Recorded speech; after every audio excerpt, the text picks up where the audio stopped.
It's now on Coach Matt Nagy to make sure Fields is ready, believes ESPN's Marcus Spears. It's not about just saying, hey, Justin, this is our offense, go run it. It's about saying, all right, we have a different dynamic now at the quarterback spot.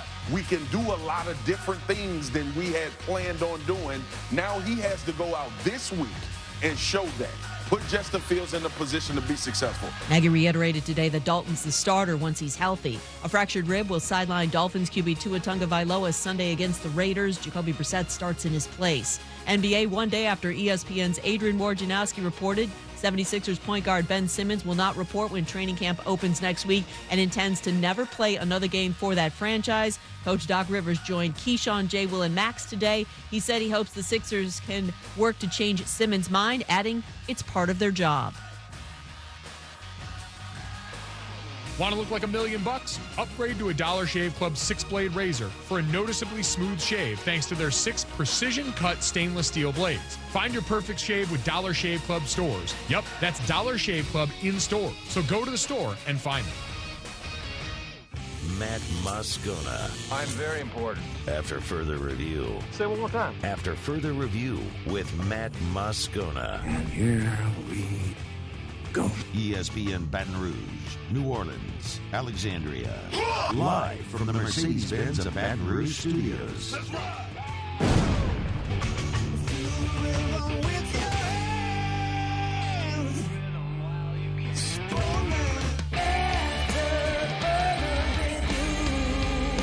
And off we go. Welcome aboard. Glad you're with us. AFR presented by Pluckers. I'm Matt. Love you, Matt. Paul O'Neill. They're chanting Paul O'Neill's name. Musso. And Mr. Toby Tomplay.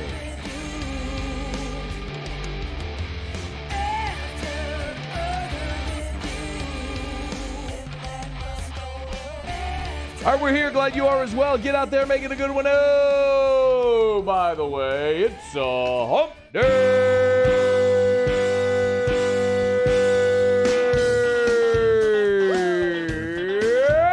It's hump day. Let's hump, everybody.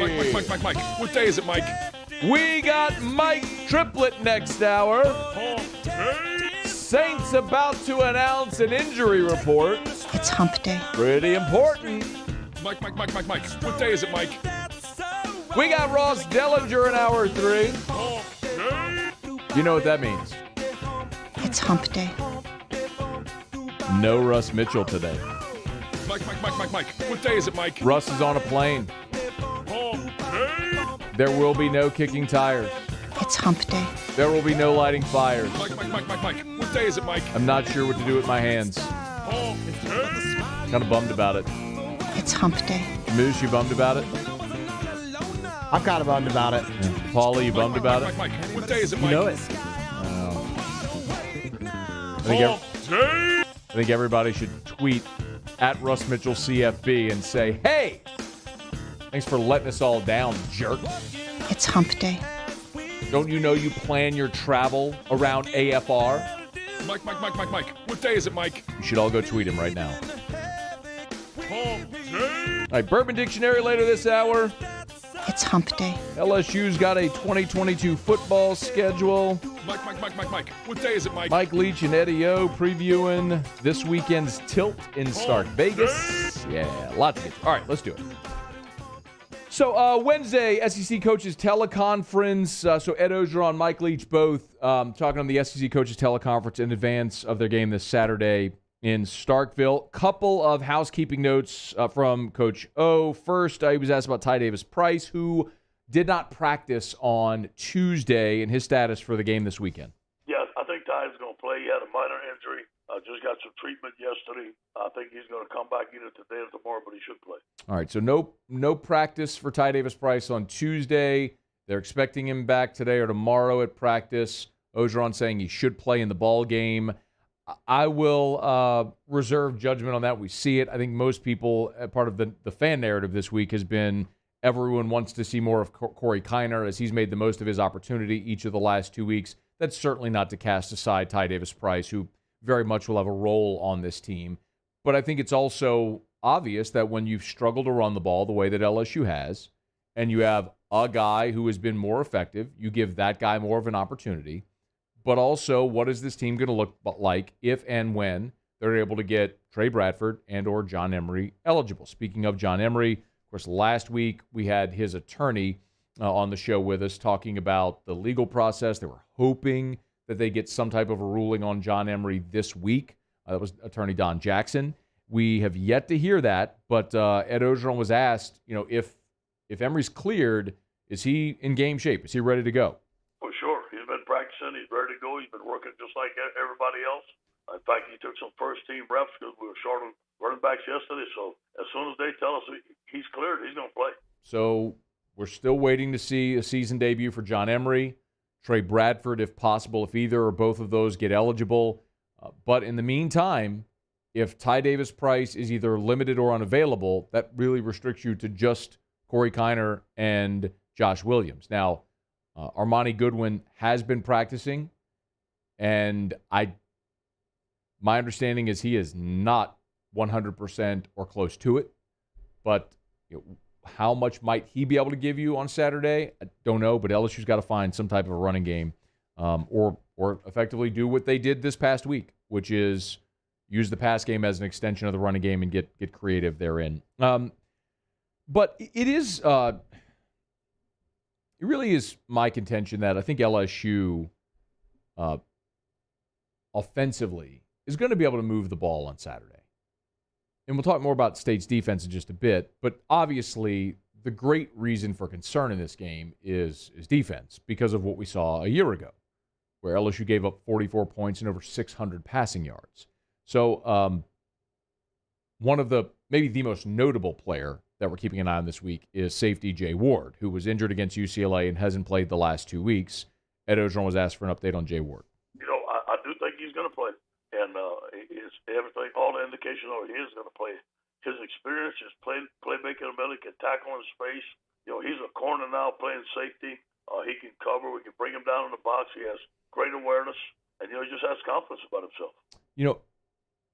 Last year against Mississippi State, LSU defensively, it was atrocious. 44 points, an SEC record 623 passing yards from KJ Costello. Everything went wrong. And I know part of the narrative here has been, well, look, Bo Pelini was stubborn. He stayed man the whole time. He needed to play zone. And I do think that's part of it. If you missed our conversation yesterday on Tuesday with Sean Salisbury, I think he did a phenomenal job of explaining how defensively you beat a Mike Leach offense, beat the air raid. And it's not just saying, are you going to go play zone? Because Leach will have an answer for that as well. That's far too intellectual for me to understand the X and O's defensively of that high level of scheming and what you're going to do.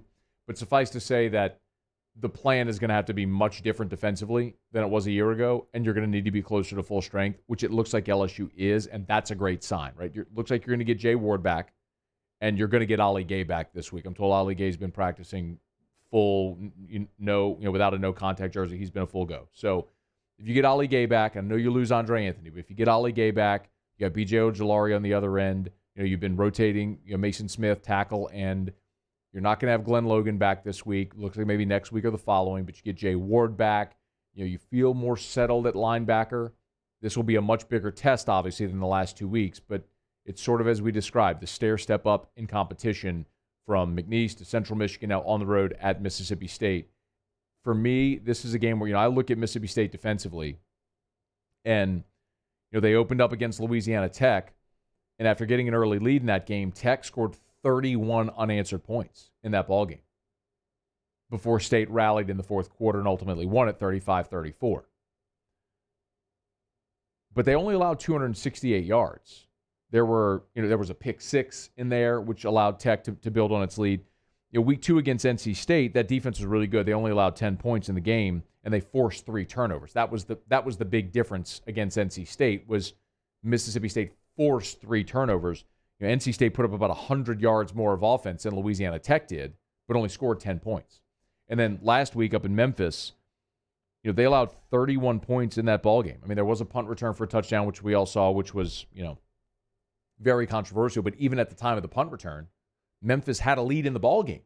So my point is, there are plays to be made against this Mississippi State defense. Tech made them. NC State made them at times. They shot themselves in the foot a lot. Memphis made plays against this State defense. LSU offensively is going to make plays. They're going to move the football, and they're going to score points. It's the reason for apprehension is, how much better are you defensively? How much of what Chip Kelly was able to do scheming LSU defensively out of place to get his athletes in space and get them the ball and create those mismatches, how much is Mike Leach going to be able to do that this week as well? And if at 11 a.m., in Starkville, if he's able to do that, you could have some really uncomfortable moments in this ballgame. It's a reason why the spread is what it is. It's field goal spread right now with LSU less than a field goal favorite at about 2.5 points. So LSU Mississippi State 11 a.m. We should find out very early in that ballgame just how far the LSU defense has come year to year. All right, it's After Further Review. Glad you're with us. We're brought to you by Pluckers, Nicholson, and Bluebonnet. Dine in or carry out. Of course, Wednesday is trivia at the Nicholson location starting at 8 o'clock, so make that part of your night tonight. All right, let me knock out a quick break. Mike Triplett next hour. And again, we are waiting on the Saints injury report to be released. I'm going to keep hitting refresh because we should get it here within the hour. But as soon as we have the Saints injury report, we'll certainly pass that along and react to it. But Mike Triplett with us about 1 hour from right now. We'll talk Saints, kind of start to look ahead to New England this weekend up in Foxborough. So that's all ahead. When we come back, LSU and the SEC did release the full 2022 football schedule. I know we're smack dab in the middle of 2021, but I do want to take at least one quick peek ahead to next year based on what we saw on the schedule for 2022. That's next. Stay here. It's AFR. AFR. Brought to you by the Baton Rouge General Hospital, brgeneral.org. You know the website by now. I'll say it every day a million times. brgeneral.org, expanding healthcare in the greater Baton Rouge area, part of the Mayo Clinic Care Network. That is an exclusivity for the Baton Rouge General, gives you access to all the specialists and research at the Mayo Clinic at no extra cost to you. That's the Baton Rouge General Hospital, part of the Mayo Clinic Care Network. And, of course, at the Baton Rouge General, they continue to be a leader by way of the COVID vaccine. If you want vaccine information, it's there at the website, brgeneral.org, brgeneral.org. You're kind of getting a theme. That's where you should start, brgeneral.org. You can learn about their events calendar. You can learn about the vaccine, surgical procedures as well. If you want to schedule your vaccine, you can certainly do that at brgeneral.org. It's the Baton Rouge General Hospital. Remember, they got their express care locations all over town as well. It's brgeneral.org for the Baton Rouge General Hospital, brgeneral.org. I've been doing business with Luba for 25 years. They're dependable, trustworthy. It's just the attention to detail with our clients. Our folks have years and years of experience. They're highly trained professionals, but many companies have that asset.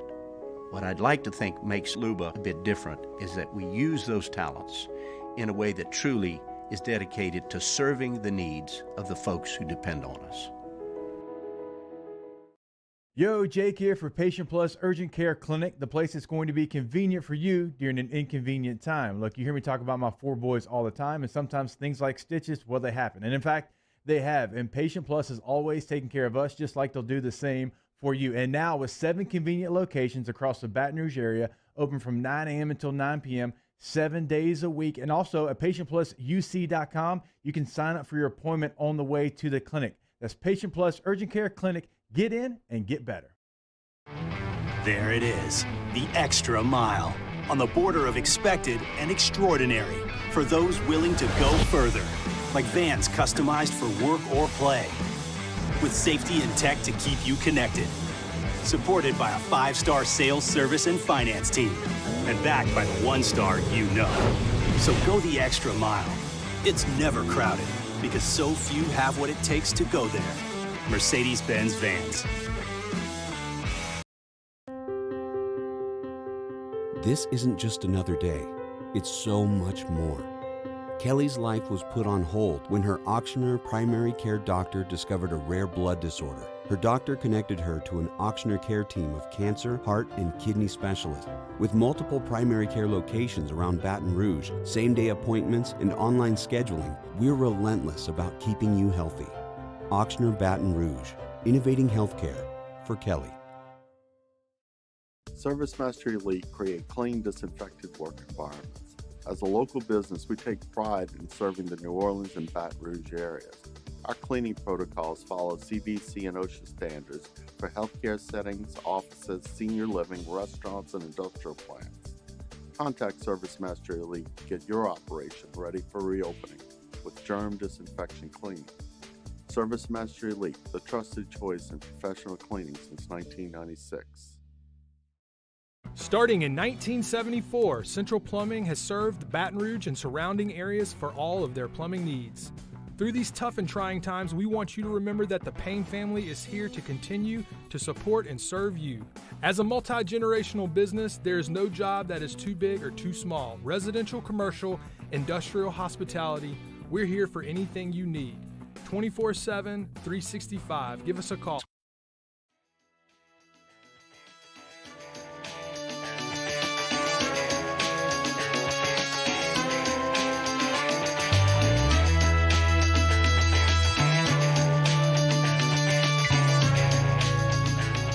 After further review with Matt Moscona, ESPN Baton Rouge, New Orleans, Alexandria. Presented by Flucker's Wing Bar. Open till midnight or later every night of the week, where every Monday is all-you-can-eat wings. Flucker's Wing Bar. If you don't like our wings, we'll give you the bird.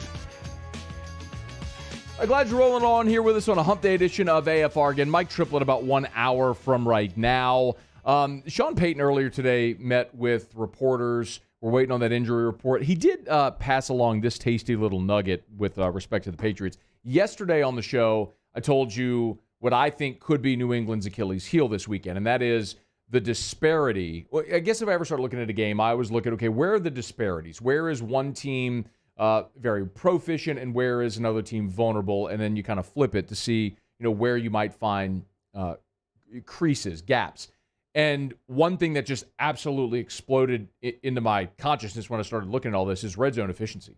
The Saints are 100%. They've converted 100% of their red zone chances. That's best in the NFL, obviously. New England has converted 28% of their red zone chances. That's dead last.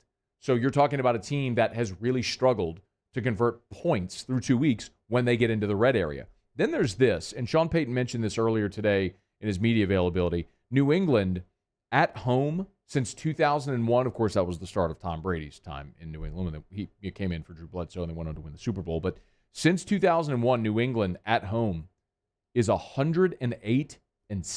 108-7 when they win the turnover battle. Sean Payton said, quote, "There's your stat of the week." And with respect to the Saints head coach, I will defer and say, yes, that is a much more impressive stat than the red zone stat that I gave out. But 108-7. So win the turnover battle for New Orleans, convert in the red area. That might be the way to win a game this weekend in New England. All right, it's After Further Review. Glad you're with us. Love telling you about South Point Volkswagen, southpointvw.com. New and certified pre-owned in Baton Rouge and online at southpointvw.com. I actually got a text earlier today on the show text line from a listener who said, man, he and his wife, they're expecting their first child. They're looking for a family vehicle. Asked me about my experience with the Atlas and told him it's been great. Great gas mileage. It's stylish, great technology. I have the SE. Erica's got all the bells and whistles with the SEL, but we both drive an Atlas. And honestly, what I told him is, listen, if I could do it over, I would get the Cross Sport because while the Atlas has a third row, I don't need it. We just have Drew. So Drew's car seat's in the back. But the third row, I normally keep down and just use the back for storage. So the Cross Sport is basically the Atlas that eliminates the third row. Anyway, find the model that's best for you. Louisiana's largest volume Volkswagen dealer, South Point Volkswagen. SouthPointVW.com, SouthPointVW.com, South Point Volkswagen. What's your direction? So the SEC, smack dab in the middle of the 2021 football season, went ahead and released the full slate for 2022. So let's go ahead and take a look game by game at what the Tigers are facing this slate in 2022, because it's not just who you play, but it's also when and where you play them. And nothing says football like a little beachy music, right? Right, Muse? Hey, man, fall's a good time to go to the beach, get away from sometimes maybe some colder weather, get down south, a little warmer weather. Fall beach trip, man, it's underrated, I'm telling you. I actually do agree with you on that. Went to a buddy's bachelor party. It was like a late fall, maybe early, went to like January, February, so it wasn't fall. It was like a winter beach trip. Those are great. It was fantastic. Nobody's there. Yeah, exactly. You can get into any restaurant you want. It's super peaceful. Anyway, I asked Muse, so I put on the rundown bed music for this while I went game by game. And this, now, in your defense, Moose, you did ask what I wanted. I was like, yeah, just give me something upbeat. And I don't know, this doesn't really scream LSU football schedule 2022. But let's. I only had 3 minutes in the break, and I was like, this is going to have to work for today. Let's roll with it and see how we might make this fly, if we can make everyone forget, not be distracted by the bad music. We knew the Tigers were going to open up September the 4th against Florida State. That's the neutral site game, but this one's in the Dome. So remember, Dome this year, then next year they open up in Orlando. Kind of like what LSU did with Wisconsin, where they played a Lambeau game and a Houston game. So similar there. I think the biggest question, do you think Mike Norvell's the coach of Florida State in that game? Is Ed Orgeron the LSU coach? Who's more likely to be coaching their team? Ed Orgeron. You think so? Yeah, I mean, bro, Norvell's 0-3. Norvell's only in year 2. That's true, but I mean, you punt right now. I mean, they've done in the past. Yeah, I mean, look at Taggart. I mean, they've pulled the Taggart thing. Quick. There was some off the field stuff with Taggart. There were, but I mean, they've moved on quickly. Remember, that's a Sunday game. So LSU follows up with the home game 6 days later against Southern. So, again, no disrespect to Southern. I don't mean to offend anybody with it, but this Southern is going to be horribly outmatched. It's a SWAC school. It's an FCS school. Like, it's why you're willing to play that Southern game on short notice. It's why you schedule it where you do. It's going to be a great opportunity for Baton Rouge and for Southern. Southern will get a huge payday on that, which is awesome. The Human Jukebox will be in Tiger Stadium. There's going to be a lot of tailgating. Will be a great day. The game is going to be nothing at all to watch, but that's why you're willing to do that on short notice. You get all the eyeballs of being the only game literally in college football on Sunday night. With just like this year, the Sunday night game was Notre Dame Florida State. So I mean, you're willing to do that to get all of the attention of the entire football world on that Sunday night before the NFL starts, and then on a short week you play Southern. You open up conference play against Mississippi State. Maybe the biggest takeaway I have from the schedule is we've seen what the SEC is doing, basically what the template is for LSU. State in September is going to be your first league game. You're going to play Auburn the first Saturday of October, and then Florida 2 weeks later. And basically, you flip years with home and away with those. Like this year, you play those both at home. Next year, they're both away. And then you have a rotating divisional opponent in the middle of those. So this year, obviously, they play at Kentucky. Next year, they're home against Tennessee. So that'll be the first time that Tennessee will be in Tiger Stadium since T-Bob snapped the ball. Like, if that doesn't underscore how absurd the SEC scheduling philosophy is, that was 2010. So you're talking about 13 seasons apart from T-Bob snapping the ball against Tennessee, Derek Dooley's orange pants. Hell, that's three Tennessee coaches apart. It's insane that you're actually at this point right now where you haven't played Tennessee and Baton Rouge in so long. LSU, by the way, has won 5 straight against Tennessee. So they've really owned the Vols since the last loss, which would have been in 2005. That game in the Les Miles game, the Monday night game. It's the last time LSU lost to Tennessee. They've won 5 straight since then. So LSU opens against State, then they'll play New Mexico. So really, if you get past Florida State, September should be a relative breeze. State's always tricky, but you should be 4-0. Again, then you're at Auburn, home against Tennessee, at Florida, then home against Ole Miss. And that's the other thing we're seeing, is that Ole Miss is now sliding for LSU into that last Saturday of October before the open date. Of course, first Saturday in November is when LSU is going to play Alabama. So you can pretty much figure out the template every year, what it's going to be, based on what LSU's rotating cross-divisional opponent is going to be. You just stick that team between Auburn and Florida. That's kind of what the SEC is rolling with for LSU. So after Bama, LSU plays Arkansas up in Fayetteville. You get UAB at home, which is a tricky game, man. UAB has been a really good Group of 5 program. Typically, you'll see the FCS games slated for a lot of schools there in that late November window, the penultimate weekend of the college football season. But LSU obviously has their FCS opponent Southern in week 2 because they're going to play on a short week, and then they'll wrap up in College Station against Texas A&M. So the slate looks a lot like this year. You're just flipping the home and away, but the dates, the slot on the schedule is pretty much the same. You're swapping Tennessee next year, Kentucky for Tennessee, and than your non-conference. Everything else is basically the same as this year, just reversing the home and away. So overall, I like it. If LSU can get off to a good start against Florida State there on September the 4th, that down in the Dome on that Sunday night to open up the football season next year. All right, it's After Further Review. Glad to have you hanging out with us here. We'll go around the SEC coming up here shortly. Taylor Calandro, Bourbon Dictionary, will be with us in about 20 minutes from right now. You can get your questions in. Any booze questions before you hit your tailgate this weekend? If you're heading to Starkville or you got people watching the game at the house, you can get your questions for Taylor. You can email Matt at 1045ESPN.com. You can tweet us. Hey, Twitter world. Thank you, Juice. At Matt Moscona, at 1045ESPN, or jump in the Bayou Ford YouTube chat and watch 1045 ESPN YouTube channel. All right, it's After Further Review. We'll knock out a quick break. When we come back, we will go around the SEC. Stick around. It's AFR. AFR. Brought to you by Pluckers, title sponsor of our Hump Day shows all throughout the year. Nicholson, just south of campus. Bluebonnet, right in front of the Mall of Louisiana. And they have now introduced gourmet hot dogs to the menu. I've told you, of course, they've got award-winning jumbo chicken wings. They've got burgers and sandwiches. And now they've got 3 gourmet hot dogs that they've introduced to the menu. So there's something on there for everyone. They even have like an Impossible burger if you're into that. There's so many great options. Like if you're vegan, like let's say you don't want to go to Pluckers because your vegan friend doesn't want to eat wings. Okay, well, there's something on the menu now that's an option for them. Pluckers. Great place to watch the game, to eat wings, to drink beer. It's at Pluckers. Nicholson, just south of campus. Bluebonnet, right in front of the Mall of Louisiana. Dine in or carry out. You can order online now for your carry out. And Uber Eats, DoorDash. If you're watching the game at home, you want Pluckers, sweet. Pull up Uber Eats or DoorDash on the app. Have Pluckers delivered to you. It's Pluckers. Dine in or carry out or delivery. You don't like our wings. We'll give you the bird. At All-Star Toyota, you get it all. If you're in the market for an all-new Toyota vehicle, come see our friendly and knowledgeable sales team at All-Star Toyota. Located in Baton Rouge at the corner of Airline and Goodwood, we've been serving our community since 2005 by offering a large selection of new Toyota cars, trucks, and SUVs. Get behind the wheel of your dream car and take a test drive at All-Star Toyota today. Gulf Coast Bank and Trust is giving our customers the power to bank anywhere, anytime during this challenging event. And we're right there with you. Our mobile banking app is a smart way to manage your money and time. Gulf Coast Bank and Trust, the bank that cares about you. During these challenging times, we know your healthcare needs don't stop.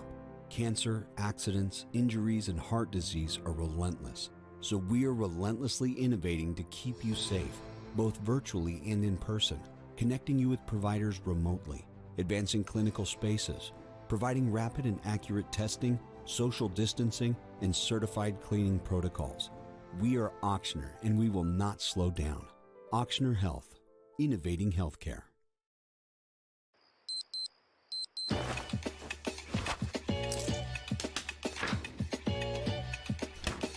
I'm feeling good. So good. I just thought you should know. All new Bayou Ford vehicles come with a 1 million mile powertrain warranty. And with Bayou to You, free delivery right to your door. Need repair? Our service department is ready and available to help you today. The crew at Bayou Ford is going to do right by you. It's no secret. The best oysters in Baton Rouge are at Jolie Pearl Oyster Bar. Enjoy mouth-watering South Louisiana flavor and oysters from all over the country. And don't forget our nightly drink specials.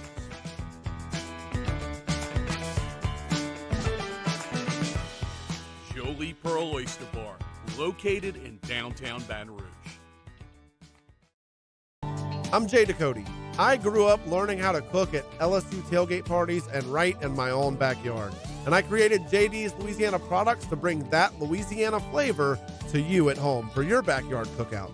JD's Louisiana barbecue sauce, Louisiana molasses mustard, spicy and sweet barbecue rub, and more are available at your local supermarkets or by logging on to jducote.com/shop. Put in promo code CST for 25% off at checkout.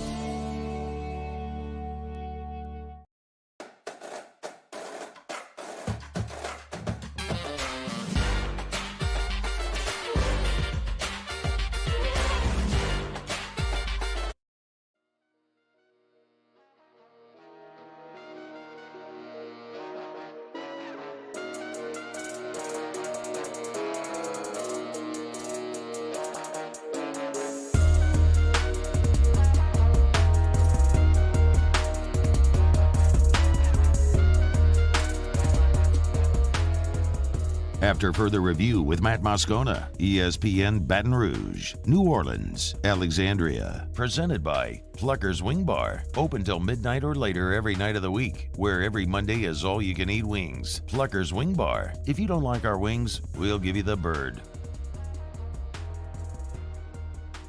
I'm glad you're rolling along with us here on a Hump Day edition of AFR. We'll go around the SEC in just a quick second. You've probably seen it by now. Conor McGregor threw out the first pitch at the Cubs game yesterday, and it went probably about as you would expect it would for a mixed martial artist, a fighter from Ireland who's probably never played baseball in his life. He airmailed it. It went about 30 feet wide to the right. Maybe he's a southpaw, so throwing with the lefty, which is devastating because as a lefty, you would think, man, if you could bring a little action from the left side, you might have something there. But you look, Paul, you can leave this rolling. I mean, Michael Jordan's was awful. It's just kind of incredible how bad so many people have been. There's Dirk. Basketball players tend to be the worst for whatever reason. You would think because of here's 50 Cent. So that was a legendary one. 50 Cent. Mariah Carey is terrible too, and they're probably going to show her in this montage.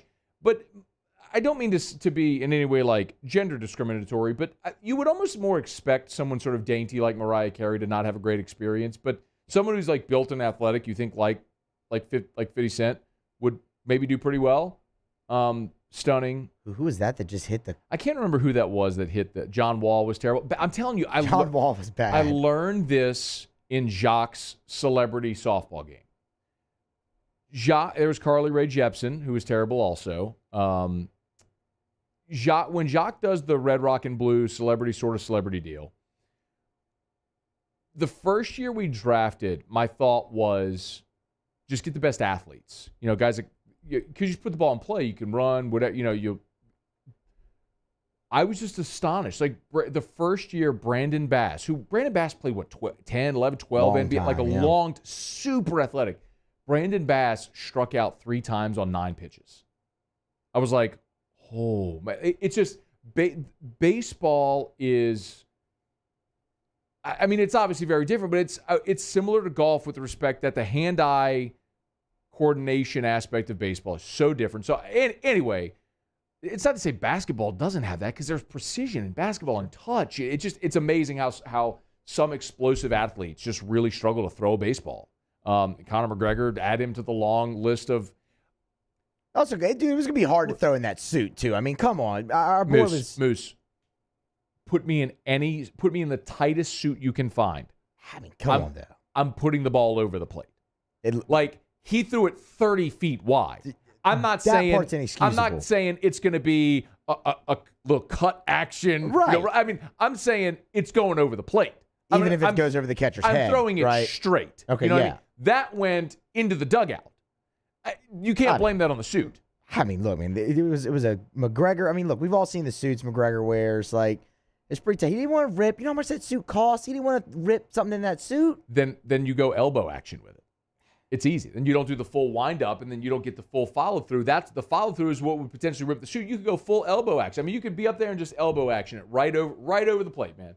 Moose, like throwing a dart. Maybe like his ankle isn't as healed yet as it should be. Then you don't even need to take a step.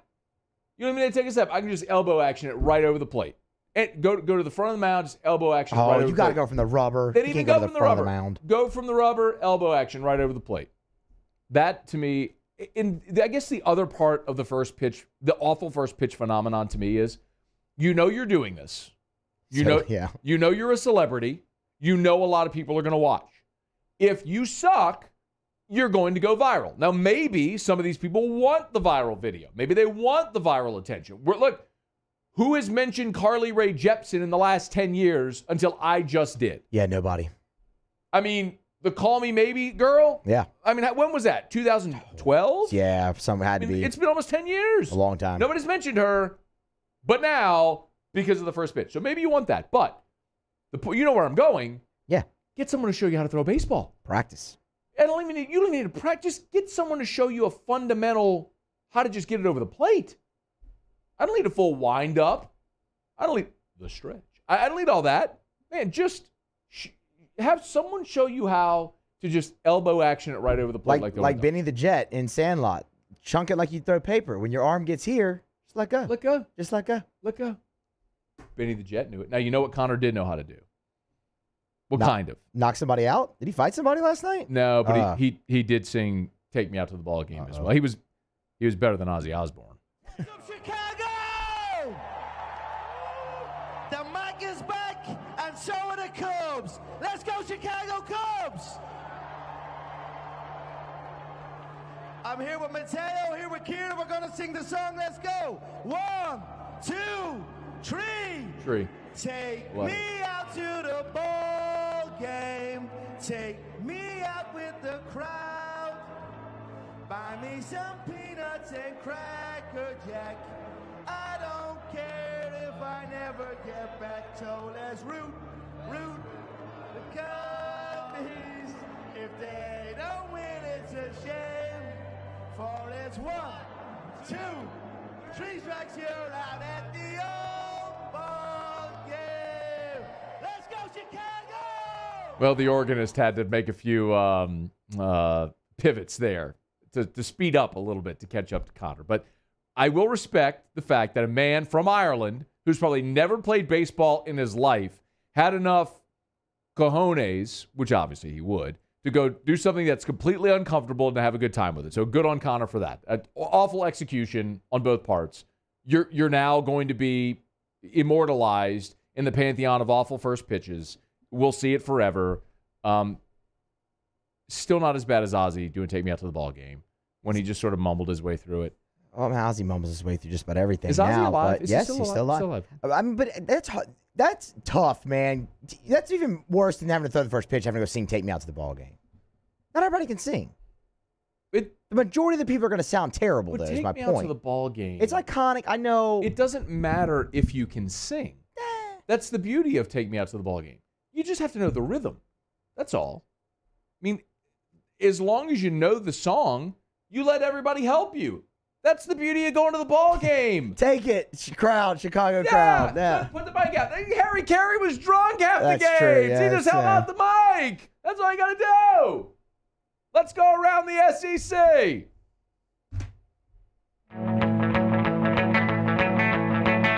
Around the SEC, presented by Gulf Coast Office Products, excellence in imaging solutions. The South Carolina Gamecocks. You just give me that chance, Muse. You give me that chance and you take me out to the ball game. I'm in. You give me that chance. I mean, Terrio played for the Cubs. I'd do it in a heartbeat. I'd fly he can't tomorrow. make that happen? I'd fly there tomorrow and go do it. South Carolina sophomore quarterback Luke Doty will get his first, I think they say Dottie actually, don't they? They say Dottie or Doty. I haven't watched that. I did actually watch South Carolina against East Carolina, but they were playing Zeb Noland because Doty, Dottie, whatever was hurt. So the grad assistant was the one who was playing quarterback. Shane Beamer said, we'll go with Doty, that he'll start at home against Kentucky on Saturday. Of course, Doty hurt his foot in practice last month, missed the first 2 games. Zeb Noland started. Doty did play last week when Noland got Zeb Noland, Jesus. Just the other guy's going to play quarterback for South Carolina this week. Go to the next one. The Florida Gators. Anthony Richardson, much easier name. He's on track to play Saturday against Tennessee, according to Dan Mullen. Richardson, the freak show freshman quarterback, hurt his hamstring on an 80-yard touchdown run against South Florida. Did not play against Alabama this past week. Mullen said he didn't want a 1 or 2 week injury to turn into a 6-week injury by playing Richardson last week, but said he's ahead of schedule and recovery and is expected to play this week against Tennessee at the Swamp. The Auburn Tigers. Auburn senior running back Sean Shivers missed Auburn's last 2 games. He's returned to practice. Had only 3 touches against Akron, but 2 of them were for touchdowns. So far through 3 games, Auburn has the 7th best rushing offense in the country, and they lead the country in yards per rush, and now they're getting Shivers back, which is going to make him even more dynamic. Also, the status of linebacker and team captain Owen Popoe, that's less certain. Left the Penn State game with injury, been limited in practice this week. Auburn plays Georgia State this week, so, why play him? The Ole Miss Rebels. And Blue Delta, the Tupelo-based retailer that sells denim products across the country, they've offered NIL deals to every member of the Ole Miss football team. Already 33 Ole Miss players have agreed to promote the company through social and direct marketing. So those players were all measured and fitted for a custom pair of jeans, and then they'll get paid based on the number of sales they make through their own unique code that each player will advertise. So Blue Delta giving all Ole Miss players the option for an NIL deal. There you have it. That is Around the SEC, presented by Gulf Coast Office Products. Shout out to our guy Trey Beal and our friends at Gulf Coast Office Products. Need office equipment? Gulf Coast Office Products. They're the best. Baton Rouge, New Orleans, North Shore, and Lafayette. GCOPnet.com. GCOPnet.com for Gulf Coast Office Products. Face-to-face sales, service after the sale. That's what you get at Gulf Coast Office Products. Cade, speaking of NIL deals, you see Cade York? Cade York did an NIL deal with Velveeta. Can we play this, Muse, if you can get the audio? So, is he the first place kicker to get an NIL deal? Has to be. I haven't heard it. I mean, unless if you count like the one, like Ole Miss, the whole team is getting them, right? He's got to be the first place kicker. Individually, maybe. Maybe so. Listen, here you go. Velveeta. Not a joke. Cade York has a deal with Velveeta. Give a listen. I'm Cade York, and I just signed the boldest contract in college football. Velveeta's queso contract. When I'm kicking, you can be dipping. Every time I line up for 50 plus, you could score a free queso. Co-sign the queso contract. How about that? 50 plus, you could win free queso. All you got to do is co-sign the queso contract. Like, go to the website, Velveeta, quesocontract.com. I mean, there it is. If you go to the tweet, or Paula, I mean, if you click on the link there, Velveeta, you can pull this up, Velveeta queso contract. It's right there in the tweet. And when Cade kicks long, you could win big. They did a deal with Cade York. How would you feel if you're an NFL kicker and you're not getting an endorsement deal, but a college kicker is? Cade York, the man, the myth, the legend. How about that? And he's wearing a Velveeta jersey also. Did you see the jersey that he's wearing? It's like cheese spilling from the shoulder pads toward the number. It actually is pretty cool. So turn the season gold and co-sign the queso contract. That's awesome. Anyway, all right. Congrats to Cade York. Congrats. I love it. Like, anybody that would object, why would anybody object to that? I don't know. How cool is that? Cade York got to be in a Velveeta commercial. He got some cool cash. commercial, It was a good commercial. Good for him. All right, it's after further review. Taylor Calandro will join us next for a little bourbon dictionary. Got some booze questions. Get him in. Stick around here. Mike Triplett in 30 minutes. It's AFR. AFR. Hey, if you need dinner plans tonight, Ichiban, always a great option. Essen near Perkins, voted by you the best sushi and best hibachi in the Best of 225 awards. I am actually having lunch tomorrow with a client at Ichiban. So if you want to join, come pop. Well, you're actually not invited to come sit with us and eat.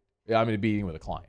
But I'll be there at Ichiban tomorrow for lunch. So if anybody's having lunch there tomorrow, say hi. Or, of course, from Ichiban, their latest concept is Boru Ramen in Electric Depot on Government Street. So right there in the heart of Mid-City. Such an awesome area of town, man. Mid-City is exploding.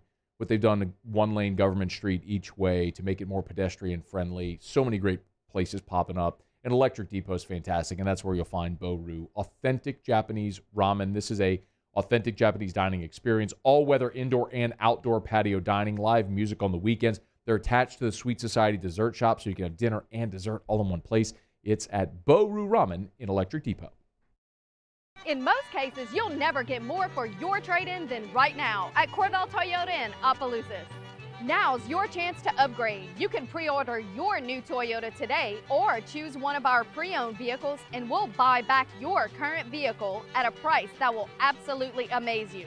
You can walk away with more money in your pocket than you ever thought possible. At Corval Toyota in Opelousas, that's Corval Toyota in Opelousas, Happy Town, USA.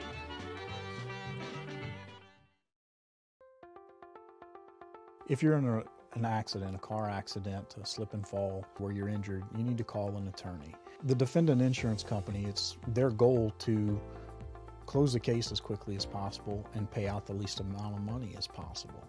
That's why it's important to call an attorney and call the law office of O.C. Brown. At the law office of O.C. Brown, we're a family-owned firm. We want to be your law firm for a lifetime. Our topic today is about savings. What is savings? Hancock Whitney isn't just a bank for our clients. We're investing in our hometowns, making life better for everyone. So keep dreaming. We've got your back.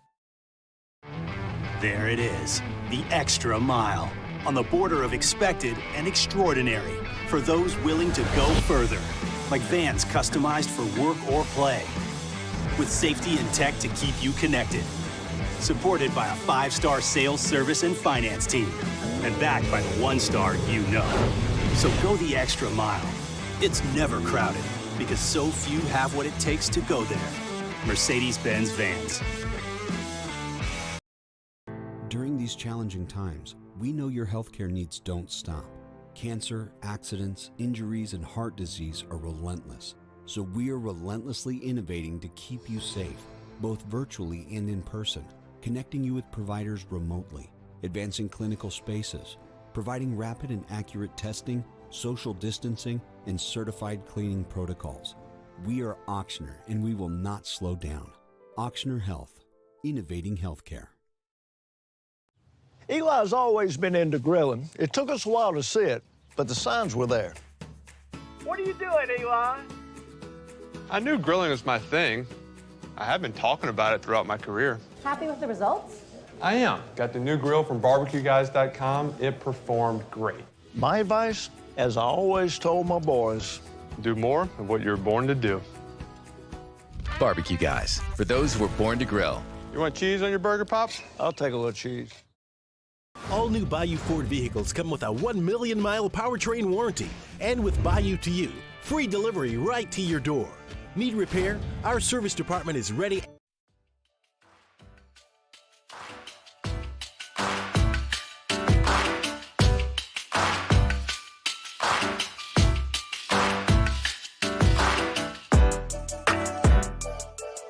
After further review with Matt Moscona, ESPN Baton Rouge, New Orleans, Alexandria. Presented by Plucker's Wing Bar. Open till midnight or later every night of the week, where every Monday is all-you-can-eat wings. Plucker's Wing Bar. If you don't like our wings, we'll give you the bird.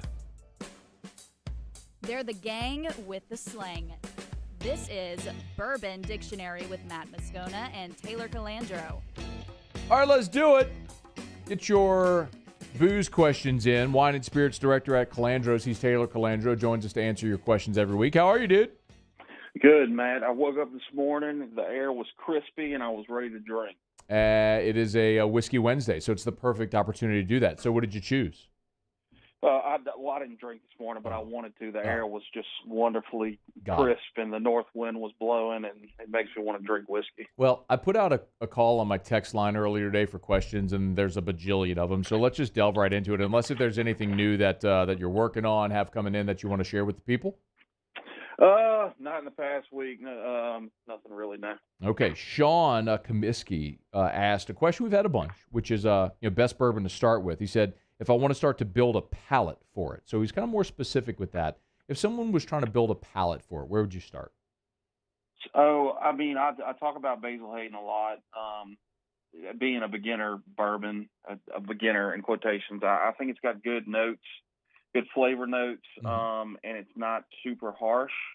But for somebody that's just starting out, my suggestion is to go to a bar and see if they'll do you a flight of something, like a different bourbon, a different rye, maybe even a scotch or a Japanese whiskey of some sort, just to see what you like. That would be my suggestion. Andrew Giror said, hey, I'm trying to find Miller Lite ponies, and I can't find any in Metairie. Do you know if they even make Miller Lite ponies anymore? So that's a great question, and I should have covered that last week. Miller Lite, so Miller Coors is one brand, basically. They are out of glass currently. They're out of glass. Glass. There's a severe glass shortage. Is this pandemic related? Pandemic, shipping, and I think it has something to do with the tariffs too. I think a lot of the glass comes from China. So of course. So right now you're not going to see whatever glass you see from Miller Coors on the shelf. It's not going to be there in a couple of weeks until they don't really know when. Wow, so, that's fascinating. But so you'll see aluminum and stuff like that, though. Yeah, we're supplementing with like 16-ounce aluminum bottles and stuff like that. Okay. Jeb Whitley says, "Hey, do you and Taylor have a top 3 or 4 rye whiskeys of any kind, blended or not, that are under $100? What do you think?" Ooh, one of my favorite ryes, and I've talked about it on the show before, is Knob Creek cast strength rye. It's just a cast strength rye. I think it's 5 or 6 years old. It won a gold for best rye at the San Francisco Wine and Spirits Festival 2 or 3 years ago, and I just think it's fantastic. So I'll $65-ish dollars. I think there's some fantastic ryes in the low. I mean, Sazerac is obviously a sponsor, and it's fantastic. It's right in that $25, $30 price point. It's fantastic for that. If you want to go up, I would say, what do you feel about? I like most of the High West offerings, like Rendezvous Rye is in that $70 price point. Whistle Pig, the 10-year rye is fantastic as well. That's right in that $75 price point. So if you want to jump up there, I agree with you on Knob Creek as well. And for one that's $100, that's totally different than anything else. Angel's Envy Rye, finishing Caribbean rum cask. Okay, that is not a rye. Let's be clear. It's a rye finishing Caribbean rum barrels. It is a rye, but it does not taste like a rye. It is superb. That is not the standard by which a rye should be judged, because that tastes like candy. No. That's almost like a dessert. It's put it on ice. It's like dessert. It is. I agree with you. It is fantastic, but don't think that's what ryes taste like if that's the first one you drink. But I agree with you. It's fantastic. About that the other day. They were telling me that's what they started with. I'm like, that's not rye. You got ruined. Brian Lausch just said Jack Daniels is promoting their first 10-year aged whiskey in over 100 years. Will the Jack Daniels 10 be worth it? I think so. I saw that a couple weeks ago. I think so. The higher marks of Jack Daniels, I was talking to somebody about this today, actually. The higher marks of Jack Daniels have been very good. The Heritage Rye that came out last year, the year before, was a barrel strength rye, was fantastic. And this is the first time Jack Daniels is putting an age statement on a bottle in, I think, forever. Wow. So I think it'll be good. I have high hopes for it. What's the blue label Jack Daniels? That was a special barrel strength bourbon, I think. Whichever one that was, that blue label one they did was fantastic. Matt Lusto, will you accept Gamecoin for your allocations this year? I am so out of the crypto jargon and BS. No, I will not. We take American dollars. Got it. Supermarket. Danny Mumphrey, when will we see Elijah Craig barrel-proof store picks? We picked our barrel. I don't even know if I mentioned that on the show. We actually picked a barrel like about a month ago. So those should be popping up here fairly soon, if I had to guess. I don't know what the turnaround is right now, but it should be fairly soon. It's a good question because you'll see there's several stores in town that are going to be getting them too. So that's exciting. Sorry about that. Jesse Brown said, is Redemption High Rye single barrel worth the buy if you can find it? Yeah, I love Redemption, and it's pretty reasonably priced too. So if you can find it, we've got a Redemption. Do we have a Redemption? I've confused myself. Pretty sure we have a Redemption pick right now, and I'm pretty sure it's a high rye. Brian Lagarbo said, what are your opinion on Welsh whiskeys? Welsh whiskeys. I've had one Welsh whiskey, and I cannot even remember the name of it, and I thought it was good. That was like 5 or 6 years ago. I can't even remember the name of it. They're not plentiful, and it's not like you're not going to see a full section of Welsh whiskeys. That's such a crazy question. Brad Saunier said, ask Taylor, if you could only open one, which would it be? And he sent me a picture. He's got Stag Jr., Elmer T. Lee, Blanton's, and Eagle Rare. Elmer T. Lee. That's probably the easiest one we'll get all day. You know my affinity for Elmer T. Lee. Ray Cavan asked Taylor, I'm normally a Crown Royal guy. At Matt's advice, I tried High West Rye and liked it. With that information, what else should I try? Why don't you? I would try to find Caribou Crossing. I know a lot of people don't like Caribou Crossing, but I don't mind Caribou Crossing. It's just low proof. But somebody that's drinking Crown Royal might enjoy. Oh, that's true. Yeah, that's Canadian as well. You're right. All right, Kevin Kelly, what's a good honey bourbon? Honey bourbon. I like Wild Turkey honey. And I know there's guys around town now that are doing their own thing with honey, with local honey too. So, yeah. We're under 60 seconds. Blake DeArmond, ask him what's the best bourbon to make an old fashioned. Sazerac rye. It's not a bourbon, but I like using rye whiskey in my old fashions. I like the little spicy kick that you get from rye, and you don't have to overthink it. Bullet rye, Sazerac rye, something fairly inexpensive. 100% agree. I'm a rye guy in my old fashions as well, and so I do use Sazerac in my old fashions. Julius Medina, where's the Pappies, Taylor? The Pappies are coming, bro. They're coming, and they're going to sit in the back until we do a raffle in December. But it's usually late November when those allocations drop. So. He is Taylor Calandro, Wine and Spirits Director over at Calandro's 2 locations in Baton Rouge. Joins us every Whiskey Wednesday here in hour number 1 to answer your booze questions. Thanks to everybody who got him in. Sorry to those that we didn't get to. We'll do it again next week. Thanks for the time, man. We appreciate you. All right, Matt. Take it easy. All right, be well. It is After Further Review. Glad to have you hanging out with us here, a Hump Day edition. Ross Dellinger will join us in hour number 3. Mike Triplett coming up here in about 20 minutes from right now. Don't you move. Hour 2 of AFR right after SportsCenter. AFR. Brought to you by Shawbills Tire and Auto Service. ShawbillsTire.com. 18 locations in South Louisiana. Find the location nearest you at ShawbillsTire.com. That's ShawbillsTire.com. When you go to the website, you'll see right there on the homepage, so easy to use. You can schedule your service. You can shop tires right there at the homepage. Or you can chat with an associate. If you hit the little bot at the bottom right, a little text bubble will pop up, and boom, you'll be chatting with an associate at the location nearest you as soon as you do that. So make it so easy for you to get name brand tires at wholesale prices or bumper-to-bumper auto service. And the best part about Shawbills, because as you know, man, look, you can find tires basically anywhere. You can find them at membership clubs, at box stores, at other tire stores. You can find them anywhere. What you want is price, and you want to be treated right. And that's Shawbills. They'll get you the best price possible, and because they've been family-owned and operated since they opened their door in 1958, they'll treat you like family. Those are the principles they're founded upon. It's Shawbills. ShawbillsTire.com. Shawbills, where we keep you rolling. In most cases, you'll never get more for your trade-in than right now at Corval Toyota in Opelousas. Now's your chance to upgrade. You can pre-order your new Toyota today or choose one of our pre-owned vehicles and we'll buy back your current vehicle at a price that will absolutely amaze you.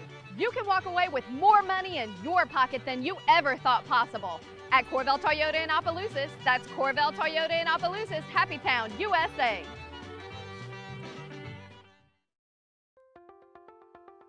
If you're in an accident, a car accident, a slip and fall where you're injured, you need to call an attorney. The defendant insurance company, it's their goal to close the case as quickly as possible and pay out the least amount of money as possible. That's why it's important to call an attorney and call the law office of O.C. Brown. At the law office of O.C. Brown, we're a family-owned firm. We want to be your law firm for a lifetime.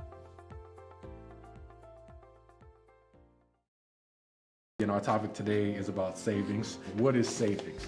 Hancock Whitney isn't just a bank for our clients. We're investing in our hometowns, making life better for everyone.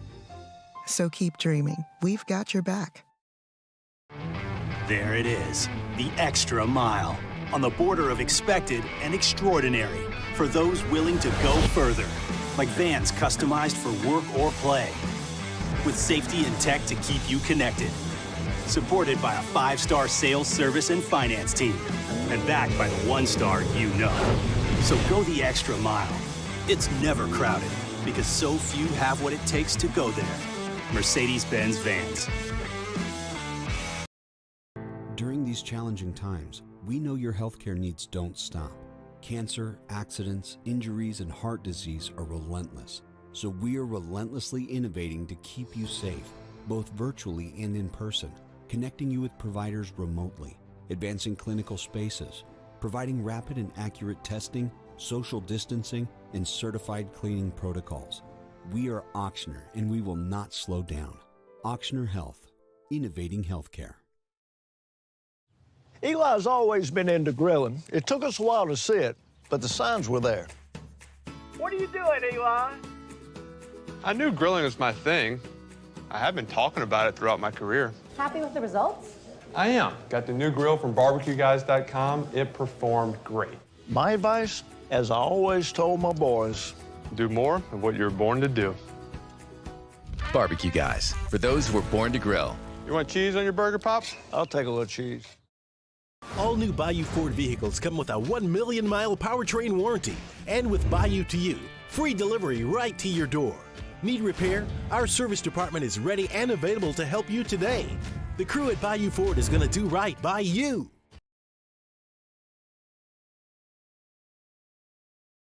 Hand Injury Lawyers. This is SportsCenter.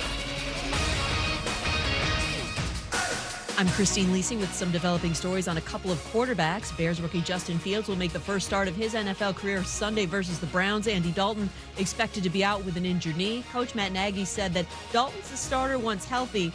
That might not turn out to be the case, though, believes ESPN Bears reporter Jeff Dickerson. If Justin Fields takes over and is playing well and the Bears are winning, do you really think they're going to go back to Andy Dalton in a couple of weeks when the knee is healthy? My guess is no. So they're saying that right now. They have their reasons. But if Fields is playing well, I mean, Chicago has waited 70-plus years for a franchise quarterback. If they finally feel like they have one, there's no way they're taking him out for Andy Dalton in a couple of weeks. Jeff Dickerson. Miami will start Jacoby Brissett in place of the injured Tua Tagovailoa against the Raiders on Sunday. Tua has fractured ribs. NBA 76ers coach Doc Rivers wants to change the mind of Ben Simmons. ESPN's Adrian Wojnarowski reported yesterday the point guard intends to never play for the team again. He won't show up when training camp starts next week. Rivers told Keyshawn, J. Will, and Max today that the Sixers will be working to change that thought. Want to look like $1 million?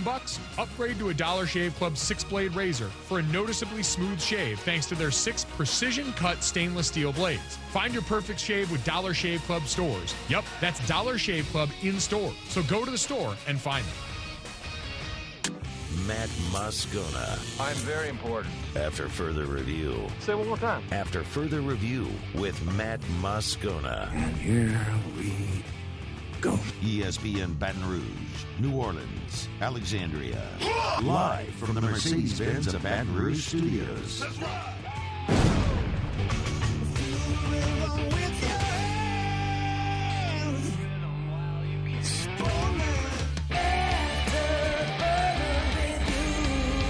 Hour 2, off we go. Welcome aboard. Glad you're with us. AFR, presented by Pluckers. I'm Matt.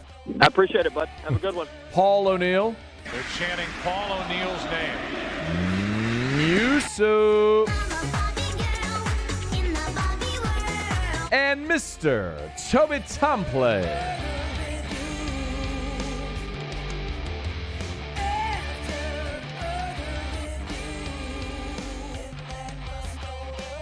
All right, we're here. Glad you are as well. Get out there and make it a good one. Talk some Saints with Mike Triplett of ESPN.com in about 15 minutes from right now. No Russ Mitchell today. Russ is traveling. Ross Dellinger is going to join us a little more than an hour from right now. Kind of an important day for the college football playoff. The playoff committee meeting is happening today, and they're going to determine if playoff expansion is actually going to happen. Remember, they had sort of voted to approve the expansion to 12.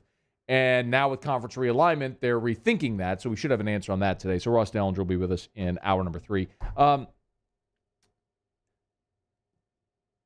did a really good job with the panic button thumbnail. So if you look at the After Further Review YouTube channel, so if you're not on YouTube, you can of course watch the shows live on the Watch 104.5 ESPN YouTube channel. All of our content, interview segments, whatever, we clip and then post. I say we. Paul does it for AFR. Danny does it for OTB. Who does it for Early Line? Do y'all do? Who does it? Taylor. Oh, Taylor does it for Early Line. Yeah, and now Hunt Hill. And Hunt Hill. So all of our shows have their own YouTube channels, so you can go get condensed content if you want it there. So there's an AFR Saints page and an AFR LSU page. It's a YouTube algorithm thing. That's why there's multiple. Don't worry about it. Well, Paul does the thumbnails and then clips it and puts it up. Well, I asked, like the theme of this video that we did from yesterday was, is it time to hit the panic button? And it's really good as a panic button, like with the fleur-de-lis on it. And Jameis Winston is upside down, getting crushed by 2 people. That's really good. I mean, I think maybe the funniest part of it is just that Jameis Winston's upside down. Like, you found the most compromising picture. Where did you have to search really far and high and wide? What am I trying to say? Far and wide. Search far and wide to find that picture? Not really. That was one of the first ones that popped up. That's never good. I mean, it's never good. At least we can laugh about the horrible nature of what's happening in that picture with respect to the game. But it is a pretty funny picture. So job well done, Paulie. So please subscribe to the After Further Review YouTube channels and always smash the like button. It just helps all the algorithm and everything. So we appreciate it. All right. So Ed Orgeron and Mike Leach on Wednesday both were on the SEC Coaches Teleconference to preview this weekend's game, of course. And not surprisingly, last year's game was a pretty heavy theme of what was discussed, as it should be, As a matter of fact, Ed Orgeron said when he hired Durante Jones, like, this was one of the first things they looked at. You know, when Durante came in, he and I watched. That's the first game we watched together. I said, these are the things as a defensive coordinator you have to cover. These are the things you need to be prepared for that you may have seen in the NFL, you may not. So have we been practicing those things? Are we aware of those routes? Yes, we are. Have we played all of them perfect? No, we haven't. We still have work to go. I'll come back to that here in a second, but Mike Leach was asked to compare this LSU team that he's seen through 3 weeks to the team he beat a year ago.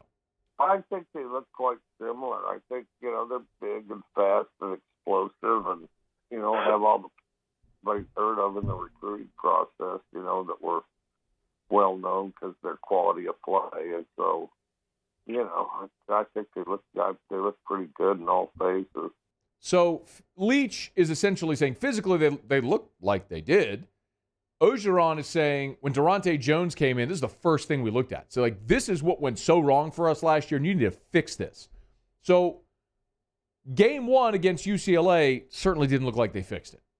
I mean, that's a fair assessment. I'm not going to sit here and X and O you. I think we all understand that. There are people who are just much higher level than that. That's why a guy like Sean Salisbury was on here yesterday, and if you missed that interview, would highly recommend that you go back and either listen to it or watch it on our YouTube channel, because Sean has known Mike Leach for many years and has had a lot of high-level, high football IQ conversations with him, and basically explained what Mike Leach is trying to accomplish and how you combat it.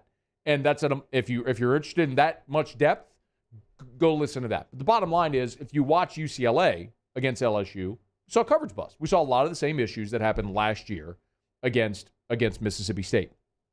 Ed Orgeron also talked about traveling to Mississippi State and playing this game in Starkville at 11 a.m. Saturday. About fixing LSU this week, we took a big step last week, but now the competition is a lot tougher. Mississippi State plays very well at home. We could not stop them last year. Coach Leach did a great job against our defense. We're up for a big challenge. We're going to continue to work through game time. It's an 11 o'clock game early in the morning. We have to get up ready to play. The LSU will continue mentioning last year. Players don't forget. They remember those things that happened. And LSU was embarrassed a year ago. Now, the really good news for LSU, it looks like Jay Ward's going to be back. And Ali Gay, I was told this, is practicing fully. So you're going to have Ali Gay. You're going to have Jay Ward. You had the luxury of taking the last 2 weeks against non-conference opponents and letting some guys get healthy. Now, Cam Wire's still not going to be a go. Very likely. He's not been ruled out, but I think it's safe to say that he is very doubtful for the game. So what LSU does at left tackle, we'll see. But I still think LSU offensively, even though we've had a lot of angst about this offense and their sort of lack of fluidity, I think they're going to be fine in this ballgame, and they're going to be able to make plays. Last year, LSU put up 34 points and 425 yards on Mississippi State. It was still Zach Arnett. I realized that was his first game as defensive coordinator in a COVID year. And yes, Arnett's a very good defensive coordinator at disguising pressure and bringing pressure. And that's been a problem for LSU. But I also think LSU's athletes are better than Mississippi State's, and you're going to find a way to get your athletes the ball and make plays. The question is LSU going to be able to stop Mississippi State like they couldn't do a week ago? I mean, I'll remind you, when you look at Mississippi State defensively, Louisiana Tech scored 31 unanswered against Mississippi State's defense. Well, in fact, one of the scores was a pick six, but 31 unanswered. NC State actually had more yards against Mississippi State than Tech did. They just had 3 turnovers. So you credit Mississippi State for the 3 takeaways, but NC State scored only 10 points, but they moved the ball. And then this past week against Memphis scored 31 points, and we made a big deal about the blown call on the punt return, which was a blown call, and obviously it should not have been a touchdown. But do you realize at that point, Memphis was winning? That punt return added to Memphis's lead at that point. So they were able to move the ball also. I think LSU is going to move the ball against Mississippi State. The bigger question is going to be, how can LSU defensively improve? Leach also talked about the progress that his defense has made year 2 under Zach Arnett. I think everybody just becomes more familiar with their role and what they're doing. You know, they're more familiar with what they're asked to do, and they can kind of build on it a little bit. So I think there's a definite value to that.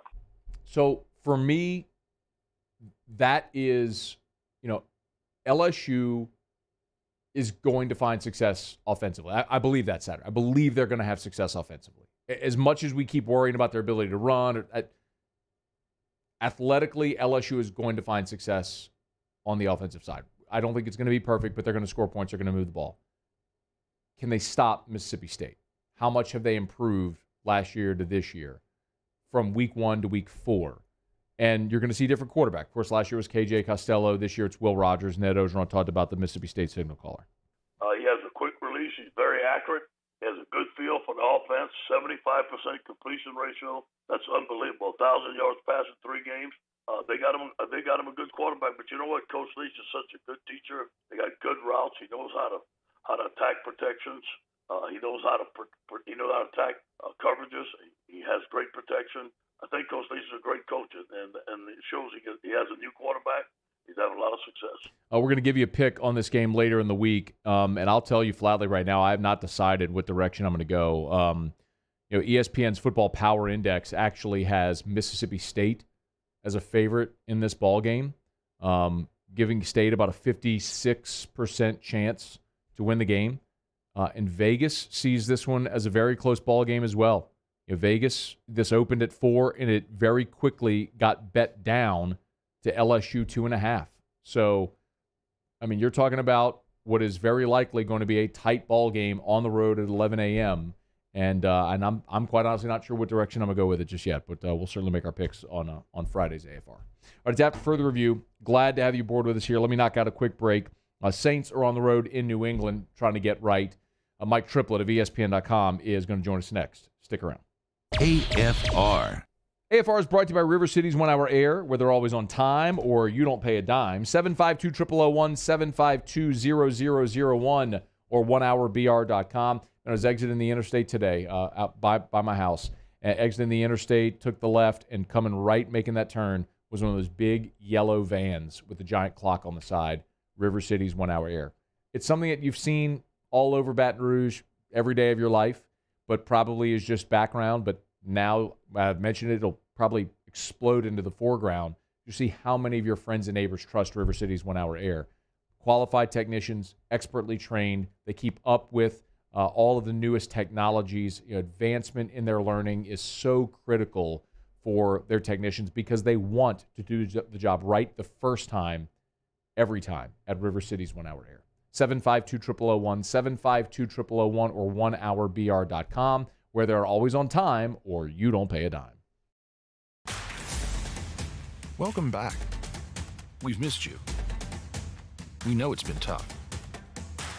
Because rebuilding your business isn't for the faint of heart. Your business needs a jump start. And we're here to help. Introducing Surge, symmetrical speed fiber internet from eTel Business. Revved up data speeds at 30% off, plus 3 months free.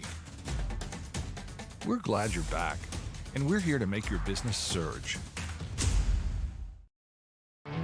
There it is, the extra mile, on the border of expected and extraordinary, for those willing to go further, like vans customized for work or play, with safety and tech to keep you connected.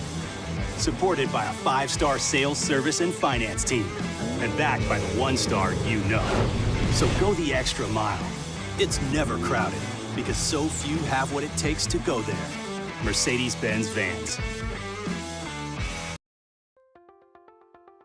If you're in an accident, a car accident, a slip and fall, where you're injured, you need to call an attorney. The defendant insurance company, it's their goal to close the case as quickly as possible and pay out the least amount of money as possible. That's why it's important to call an attorney and call the law office of O.C. Brown. At the law office of O.C. Brown, we're a family-owned firm. We want to be your law firm for a lifetime. Make this summer your backyard party year with Chris's Specialty Foods.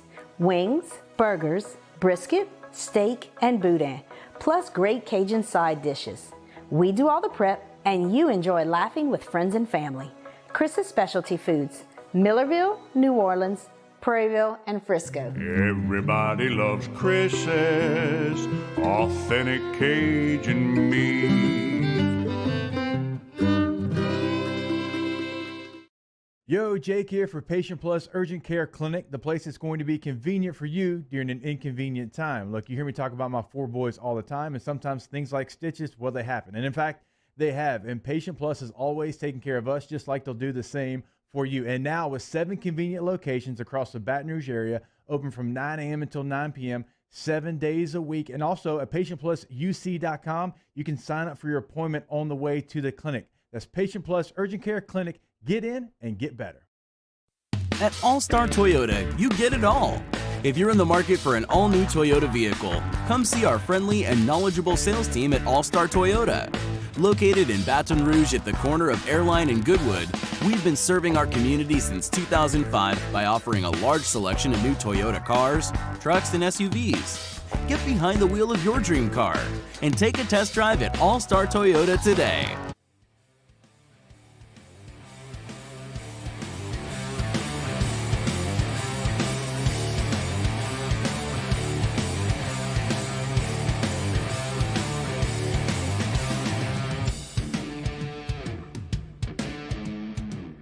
After further review with Matt Moscona, ESPN Baton Rouge, New Orleans, Alexandria. Presented by Plucker's Wing Bar. Open till midnight or later every night of the week, where every Monday is all-you-can-eat wings. Plucker's Wing Bar. If you don't like our wings, we'll give you the bird. DraftKings, the official daily fantasy football partner of the NFL Live, and has kicked off with NFL Kickoff. Of course, you can have your shot at millions of dollars in prizes. Download the DraftKings app. Use the code Baton Rouge. Again, use the code Baton Rouge. One word, Baton Rouge. Download the DraftKings app. Use the code Baton Rouge for your shot at a chance to win millions of dollars in prizes. DraftKings minimum $5 deposit required. Eligibility restrictions apply. See DraftKings.com for details. DraftKings, the official daily fantasy partner of the NFL. Speaking of the NFL, very pleased now to be joined by Mike Triplett, ESPN.com, as the Saints are heading up to New England trying to purge that bad taste out of their mouth in the loss in Carolina. Mike, as always, thanks for the time. How are you? You think bad taste in their mouth covers that one? No, I guess not. Not nearly harsh enough, right? I mean, how bad would you say that taste is if you're trying to give an analogy?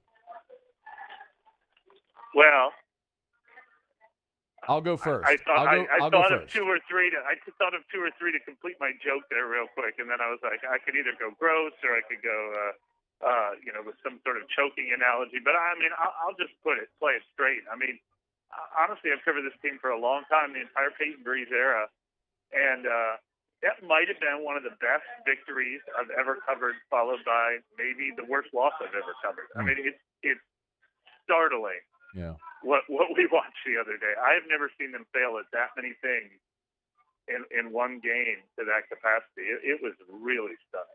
So, what would be the comp then, Mike? I mean, is there a game you can remember where they played so well and then just fell on their face? I mean, I can remember some of the fall on your face games, like a couple of years ago on that Thursday night against Atlanta was a fall on your face game, in the dome. Yeah. I mean, there's been some of those. But I don't know if you've seen just the stark contrast that you saw Green Bay to Carolina 1-2. Right. No, I think statistically that was the previously worst against Atlanta, and that was, I think, like a 1-8 Atlanta team, and it was coming off a bye week. So as far as which one was more stunning, I'd say those two were pretty equal. But as far as stark contrast, you're right. That's what I've never seen before. I mean, we were ready to say this team's going to the Super Bowl, and now they look like, oh my God, how are they possibly going to get to the playoffs? But I will say this: Carolina, that was good, fantastic defense and some fantastic scheming and some fantastic concepts they come up with to take advantage of a weakness that we didn't pay enough attention to. That Eric McCoy took over the protection calls this year with Drew Brees retired, and then Eric McCoy was out of the game. So they said, why don't we throw more blitzes and looks at this team than we think they can handle, and it worked to perfection. I mean, 1 week after Sean Payton, I think, had one of the best coaching performances he's ever had, He got out. The Saints got out coached in this one, and then obviously they were missing a lot of coaches too. So there are a lot of reasons with the players that were missing, the coaches that were missing, the game plan Carolina came up with. There are a lot of reasons to believe this could be a bit of a one-off. But there's some issues with this team that we know they're not perfect. Yeah. The Eric McCoy injury and the subsequent disaster there, it didn't surprise me, Mike. It's something we talked about all last week. Now, the injury report came out today, and I'm looking at it right now. I don't know if you had a chance to see it yet, but yeah. Eric McCoy was the only player that did not practice today. Everybody else was back. So let's walk through the significance of having C.J. Gardner-Johnson and Marshawn Lattimore and Pete Werner and Tano Passanio, all these guys back at practice. Well, I'll start by saying it is good. We saw Eric McCoy on the practice field. He was in, T-shirt, sweats or whatever, pre-clothes and not practicing yet. But combined with the fact that he was not placed on injured reserve, which would automatically slide him for 3 weeks, is a good sign that they're hoping he can be back in less than 3 weeks. I don't know if this week that'll happen, but maybe next week. So good sign for him. And then we also have to remember him being the only one who didn't miss practice. They did place 3 guys on injured reserve last week: Marcus Davenport, Quan Alexander, and Chase Hansen. So those 3 guys will be out for at least 3 weeks. But the other ones, yeah, that is huge. Marshawn Lattimore and C.J. Gardner-Johnson. I mean, that makes them one of the strongest secondaries in the league when those 2 guys are playing well. And when you don't have them, that's a huge loss. And then the other 2 guys, a little more depth with Werner and Passanio. But I would say this: the defense actually got its act together at some point during that game after a really lousy first half. I thought the defense fought really hard in the third quarter last week. And the positive feelings that I had about the defense after seeing them this preseason and seeing them against Green Bay did not go away with that game. Most of the major concerns are all on the offense right now. One more on defense. We will switch back to offense then, but one more on the defensive side of the ball. What about the matchup? Have you started to look at what having Lattimore and C.J. Gardner-Johnson back against this New England offense with a rookie quarterback may look like?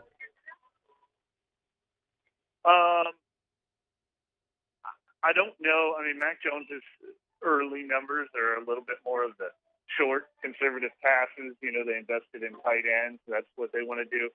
So I don't necessarily, even though he is a rookie quarterback, I don't think we look at it as the same.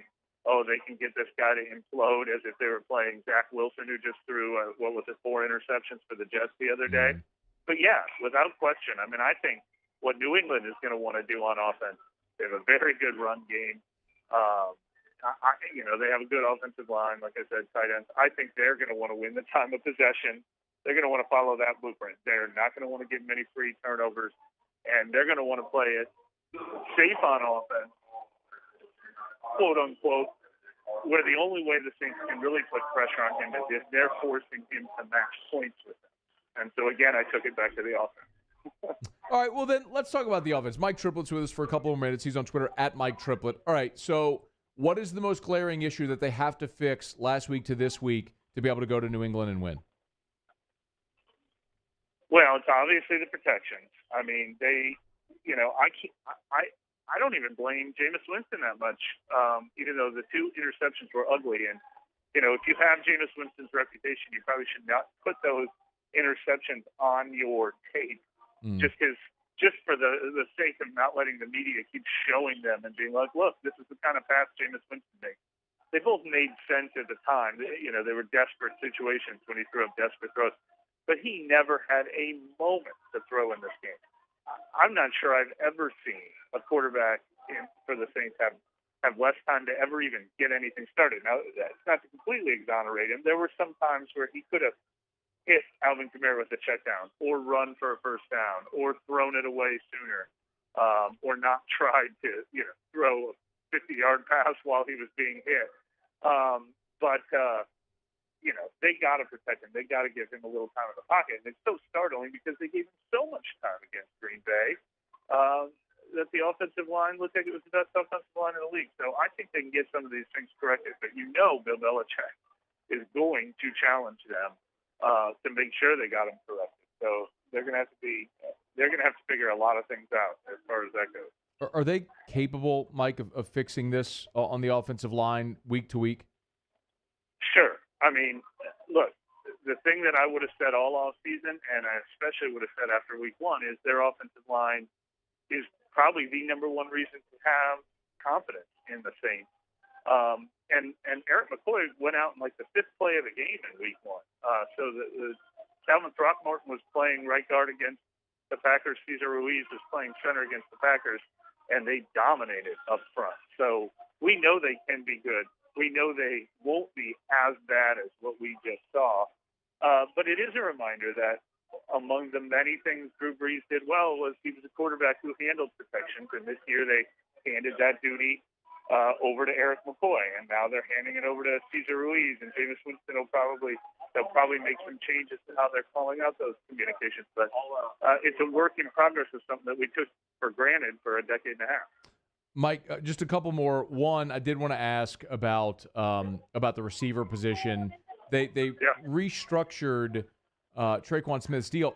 Are they going to sign Kenny Stills to the active roster?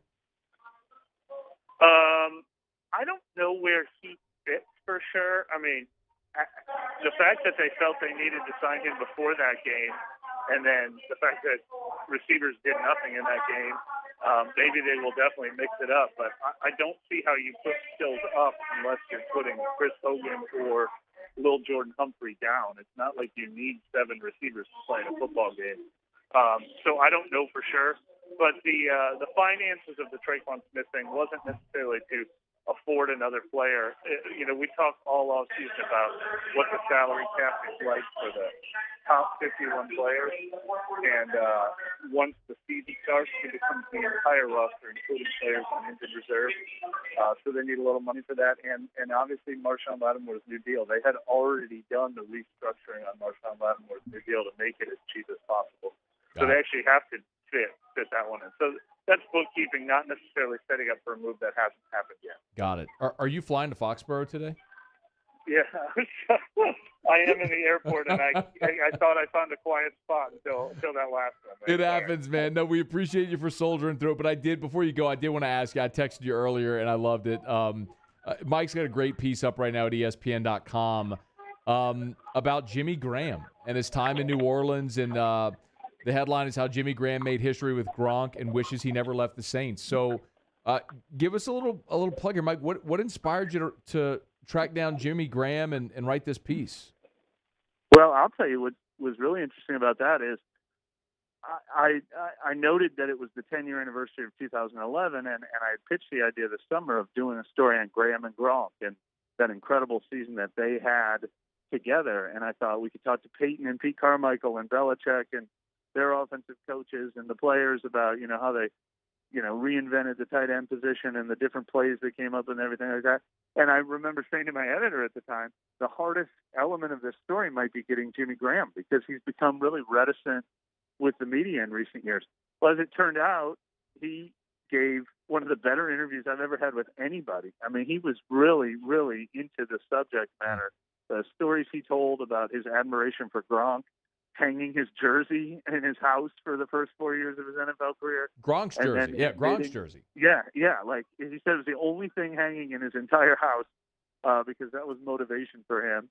And then, wistfully admitting that, he's a little jealous, still watching Gronk with Tom Brady today and wondering what as he said, not what might have been, what could have been and should have been if he had stayed with Brees his entire career. And, obviously feels like there was more meat left on that bone. Mike, the other thing too is, he pretty candidly said the quote that you wrote is that maybe some of those that nobody really won in that trade. Like you got Max Unger.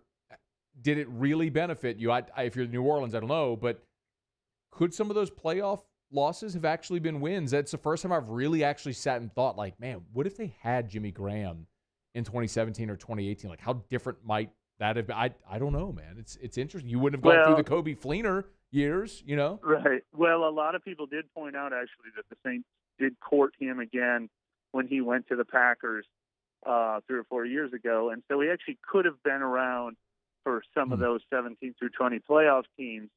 But the other, what could have been, what should have been with Jimmy Graham, obviously, is that his first year in Seattle, he suffered a major knee injury, and he was never quite the same after that.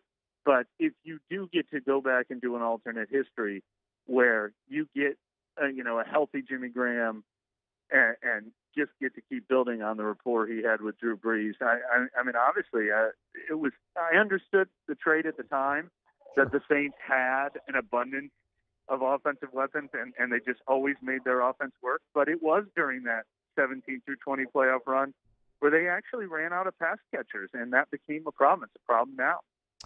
It's a great piece. Go read it. It's at ESPN.com, or I retweeted it. I know Mike tweeted it as well, but it was a much welcome surprise that popped up on my feed. I was like, man, this was interesting. So really job well done, man. I enjoyed it. We always appreciate that. No, we always appreciate you, and we appreciate your time. Thanks, man. Safe travels, okay? Thanks a lot, Matt. All right, that is Mike Triplett from an airport heading toward Foxborough, but we appreciate it for toughing it out with us here. Mike normally joins us on Thursday. He was going to have look, today kind of got flipped on its head. RC and Russ usually would be with us on a Wednesday. Russ is flying. They're both traveling today, so it could make either work. RC's going to be in studio with us tomorrow. Russ, I believe, is going to be out for the week. And then Mike was going to be with us tomorrow, and then he moved to today. I know it's a lot of moving parts, but we appreciate him for toughing it out, making it happen. It's After Further Review. We're brought to you by GMFS Mortgage, GMFSmortgage.com, changing lives since 1999. Home buy, refi, construction loans, and disaster assistance. So as we rebuild from Ida, if you need a disaster assistance loan, of course, you can call GMFS Mortgage, GMFSmortgage.com. Changing lives and certainly being a part of our community for 22 years as they are our state's largest local lender, GMFSmortgage.com. Get in touch with a local loan officer nearest you and let them walk you through the process of how you could realize the American dream of home ownership. You could save money by refinancing that mortgage, or, of course, if you're rebuilding post-Ida, how they can help as well. GMFSmortgage.com. GMFS Mortgage, changing lives. All right, y'all, it's After Further Review. It's Wednesday, overrated, underrated. When we come back, Muse will have Tigers in the pros. Ross Dellinger about 45 minutes from right now. Going to have a decision today on if the college football playoff is actually going to expand to 12. So Ross Dellinger's at the CFP meetings. We'll get into all that with Ross coming up about 45 minutes from right now. And you, call us, text us, email us, tweet us. Lots of ways that you can get involved in the show, and we appreciate you for being here on AFR. AFR. Brought to you by Pinnacle Exterior Construction. Of course, Ida has come and gone. A lot of people still. I was driving down Highland Road today, and there was a neighborhood where the fence is just still laying down in the grass. The fence bordering the entire neighborhood. Call Pinnacle Exterior Construction. If you have a down tree, down fence that you're still wondering what you're going to do, they can tear down, haul away. They can repair. They can rebuild your fence. Same with trees as well. So if you have a down tree on your property, you need chopped up and hauled away, Pinnacle Exterior Construction. 757-6138, 757-6138, or online, pecbuilt.com, pecbuilt.com for Pinnacle Exterior Construction. I tell you every day, custom pools, outdoor kitchens, fences, decks, bulkheads, they do it all. They take your boring backyard, make it into a showplace, but they're helping with Ida recovery as well. Pinnacle Exterior Construction, 757-6138.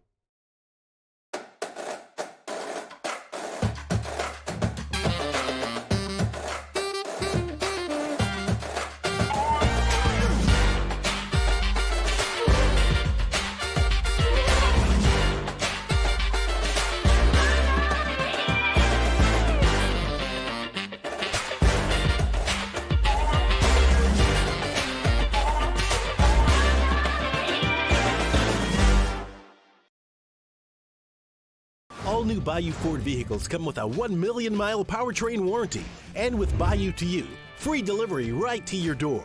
Need repair? Our service department is ready and available to help you today. The crew at Bayou Ford is going to do right by you. To the heroes who are working tirelessly to care for our communities, we thank you. We will never forget the countless hours you dedicated on the front lines, choosing to risk your own health to fight for our friends, neighbors, and family members. I mean, you guys are out on the front lines fighting it. We are grateful for your heroic acts and unwavering spirit. Together, we are overcoming this adversity and make our state healthier and more vibrant again. Ochsner Health. I've been doing business with Luba for 25 years. They're dependable, trustworthy. It's just the attention to detail with our clients. Our folks have years and years of experience. They're highly trained professionals, but many companies have that asset. What I'd like to think makes Luba a bit different is that we use those talents in a way that truly is dedicated to serving the needs of the folks who depend on us. Front to Back Boat Service has been family owned and operated for 30 years. And the Sherman family is NMEA certified. That's the National Marine Electronics Association at Front to Back. They are committed to improving the safety and technology of marine electronics through installer training, interface standards. And look, the fall and the winter, it's the perfect time to do that yearly maintenance you've been putting off. Get those parts you've been wanting. So schedule your appointment today at Front to Back North Airway off of Airline Highway. There it is, the extra mile, on the border of expected and extraordinary, for those willing to go further, like vans customized for work or play, with safety and tech to keep you connected, supported by a 5-star sales, service, and finance team, and backed by the 1-star you know. So go the extra mile. It's never crowded, because so few have what it takes to go there. Mercedes-Benz Vans.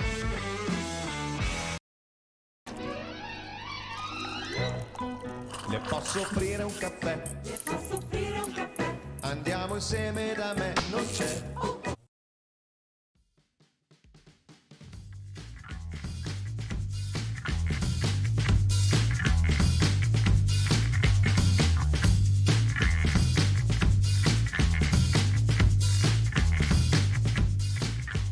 After further review with Matt Moscona, ESPN Baton Rouge, New Orleans, Alexandria. Presented by Flucker's Wing Bar. Open till midnight or later every night of the week, where every Monday is all-you-can-eat wings. Flucker's Wing Bar. If you don't like our wings, we'll give you the bird. Are we going to do overrated, underrated? Just a quick second. I want to remind you, a lot of people now that the storm has passed, a lot of insurance adjusters have been out to properties, and you're starting to get scope of work paperwork for your roof. If you've gotten that already, give us a shout at HUDCO Roofing, HUDCOroofing.com. Actually, as a matter of fact, I had a listener text me earlier today, said, Matt, insurance company came out. They approved me for a roof replacement. What do I do next? You can email me directly, Matt at HUDCOroofing.com. Send me the scope of work. I'll get it in our scheduler's hands. I have no problem facilitating.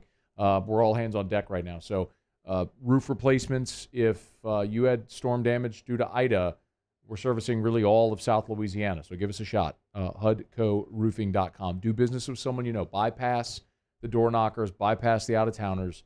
HUDCOroofing.com. HUDCOroofing.com. Louisiana-born. We use Louisiana shingles.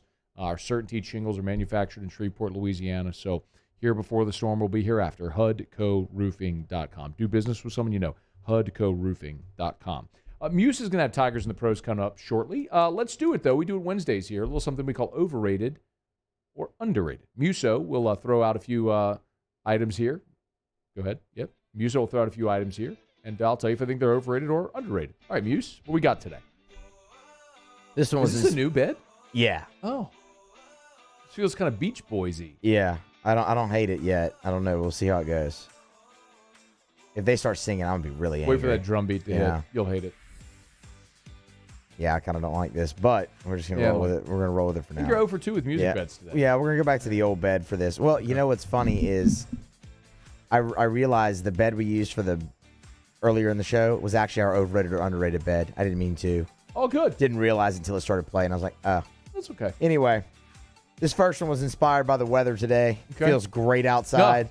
So I got to get your opinion on quarter zips. Are they overrated or underrated? I think a quarter zip is actually underrated. I think something that is quite annoying is the full zip, because fashionably it's very annoying. It almost feels like you should take off the full zip when you're inside somewhere. The quarter zip allows you to have the option of exposing however much you want and still fashionable. So I think a quarter zip is underrated.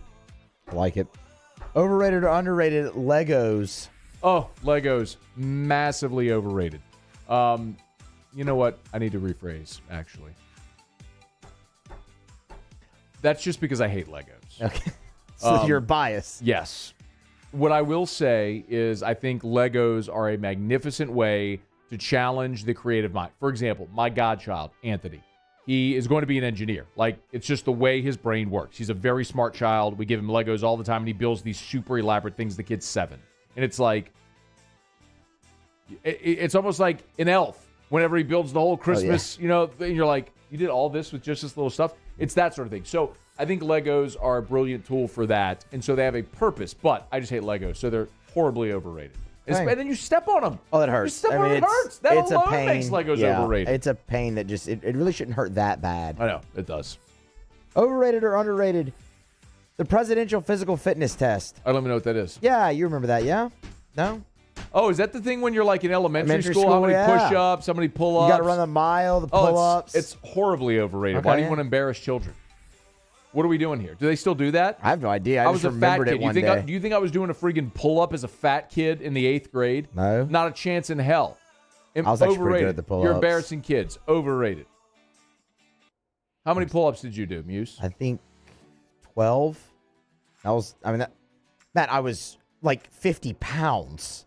You did 12 pull-ups as a 12-year-old. No, this was you were younger than that for presidential physical fitness. It was like 6th grade, so I was 7th grade. You're 12 years old.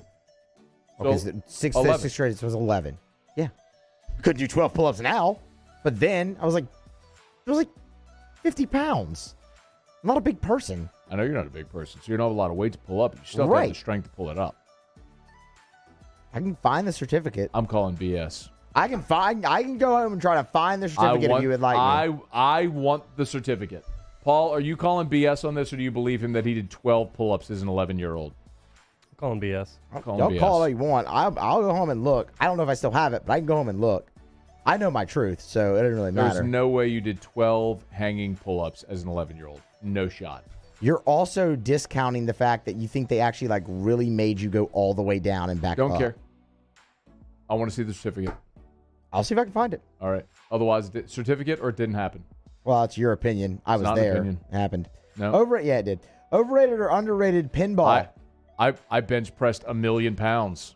Okay, that is physically impossible. You weren't there. It happened. You're just making something up that could literally never happen to try and make a point here. You weren't there. It happened. Pinball. Pinball, overrated or underrated? Pinball, I would say, is overrated. Pinball feels like the game that we all should love because it was one of those first sort of arcade games that was in every pizza joint or wherever you go play pinball. But pinball is boring and overrated and actually kind of frustrating as well. Sometimes, the ball would get stuck at the top. I think pinball is very, you feel like you're sometimes, you're a victim of the game of pinball. Overrated. Pinball, overrated. Last one, overrated or... You pull that thing back, you go, "Pah!" and it shoots the ball up. That's and the then best part. Yeah, but then you're hitting the little thing, and then sometimes the ball goes right between the little gully. Even though you got the two little flappers, what if it goes right between? Even though you're on it, you can't. There's nothing you can do about that. No. It's out of your control to be able you lost, and it's no fault of your own. I feel like pinball machines have probably become more of a collector's item now anyway than something people like to play. Okay. You got those retro ones, whatever, that are movie themed or. I didn't even know that. Yeah. I don't get out much, Muse. Remember that time I Neither squatted do people 875 pounds? No, because as a 4-year-old, that didn't happen. As a 4-year-old, that didn't happen. I did it. You weren't there. It happened. No, it didn't. Overrated or underrated? Star Wars. I think Star Wars is actually underrated. And I don't care if you're a fan of it or not. Whenever you have the longevity that can cross generations in any type of art, I think that is a massive accomplishment. So and I say underrated, even though it's one of the most popular franchises in the history of not only cinema, but of, I guess, any type of intellectual property. It's one of the most profitable IPs ever. It's still underrated because there are people that hate it because they don't conceptually like Star Wars, and I really don't care if you do or don't. There's some stuff I like about. I'm not T-Bob. I'm not going to show up in costume going to the movie theater, but I like some of those movies for sure. I've never seen any of the new stuff, but when you can transcend era and generation, that is, you're massively impactful and still underrated. Yes, Star Wars underrated. Last one, overrated or underrated? Cabbage ball. Oh, I thought you were going to ask me about the time I did a split jerk of 3,000 pounds. Again, when I was 17. Literally physically impossible. No, you have to find something that could actually happen, so people maybe believe you. Doing 12 pull-ups is physically impossible. Now, yes. When you were 11 years old, you did not do 12 pull-ups. Oh, okay, whatever. I mean, I really You're hope going to show me a picture of 11-year-old Matthew Musso with like there's no pull-ups. There's no picture. With neck muscles coming out, like just bulging out of his, like this shredded 11-year-old Matthew Musso with abs. I bet we just see a version that looks kind of like the Matthew Musso now, 5'5", kind of just a little guy. No, I didn't have nearly the beer gut that I have now. Yeah, of course, happens. I don't really have that big of a beer gut now. Anyway, we've gone. What was the last one? Cabbage ball. You threw me cabbage off. ball. Oh, do you remember the time I hit a 700-foot home run in cabbage ball? You were PE? juicing, weren't you? Oh, you damn right. I was juicing. Going on Mark McGuire on it. Yeah, I was. Oppo Taco, 700 feet in love cabbage ball. Cabbage ball, overrated. The ball's too big. You can't hit homers in cabbage ball.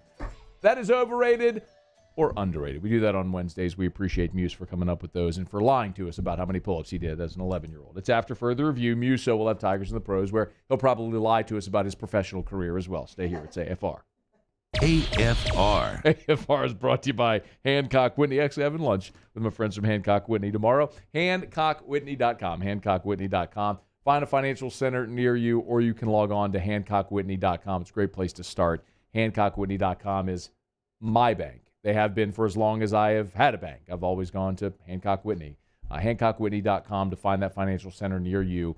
HancockWhitney.com. Or, of course, you can always online bank if that's what you choose, or you can go into the financial center, where it's actually really cool when you walk in and your branch becomes your branch, and the bank teller's there. Of course, the banker's there. The managers know your name. And that certainly helps at times like this, as communities were recovering from Hurricane Ida. If you need disaster relief, Hurricane Ida disaster relief assistance is available. HancockWhitney.com to learn more. There's a Hurricane Ida info tab right there at the top of the homepage, which you can tap, and you get all the Hurricane Ida recovery info that you may need. HancockWhitney.com. HancockWhitney.com. All new Bayou Ford vehicles come with a 1 million mile powertrain warranty. And with Bayou to You, free delivery right to your door. Need repair? Our service department is ready and available to help you today. The crew at Bayou Ford is going to do right by you. Are you a licensed contractor? There's lots of good contractors in Louisiana doing work the right way, but unfortunately, too many unlicensed contractors are working outside the licensing requirements. Working as a contractor in Louisiana requires a license for the company doing the work. The Louisiana State Licensing Board for Contractors wants to help you get licensed to allow you to conduct work legally. It's not difficult to get the license. We can help you. Go to lacontractor.org for more information.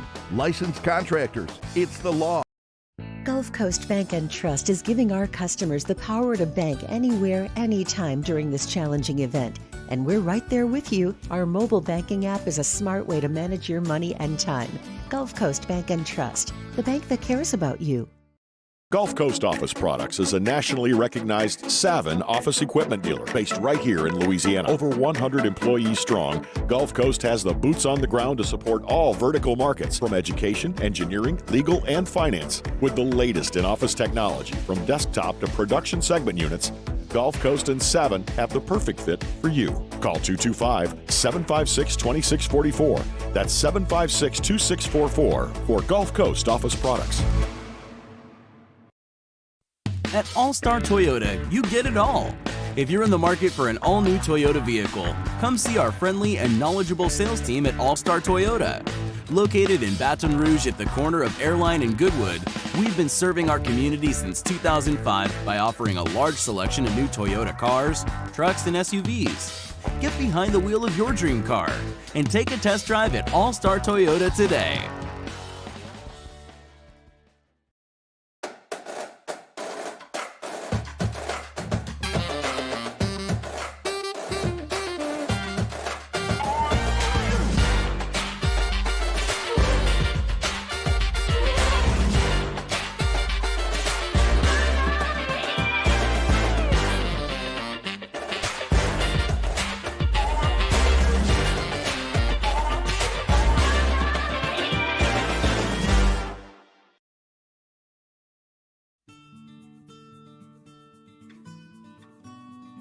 This is a house call.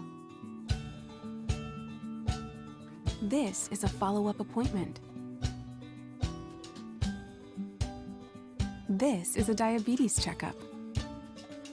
This isn't just more convenient care, it's more advanced care. This is innovating healthcare. at Louisiana's #1 hospital.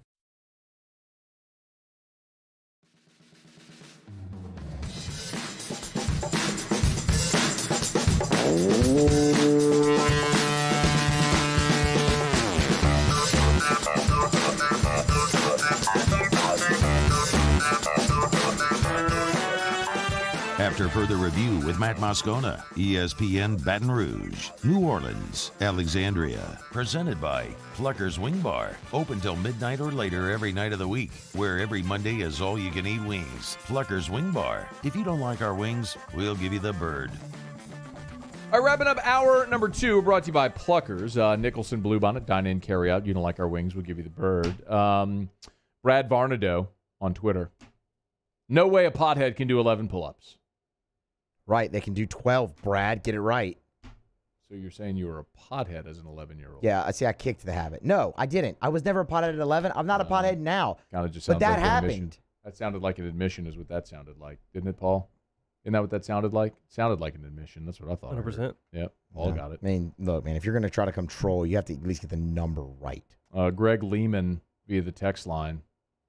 Is Paul being silent during the show a bit? Or is Paul really a man of few words? You want to take that one, Paulie? It's a bit.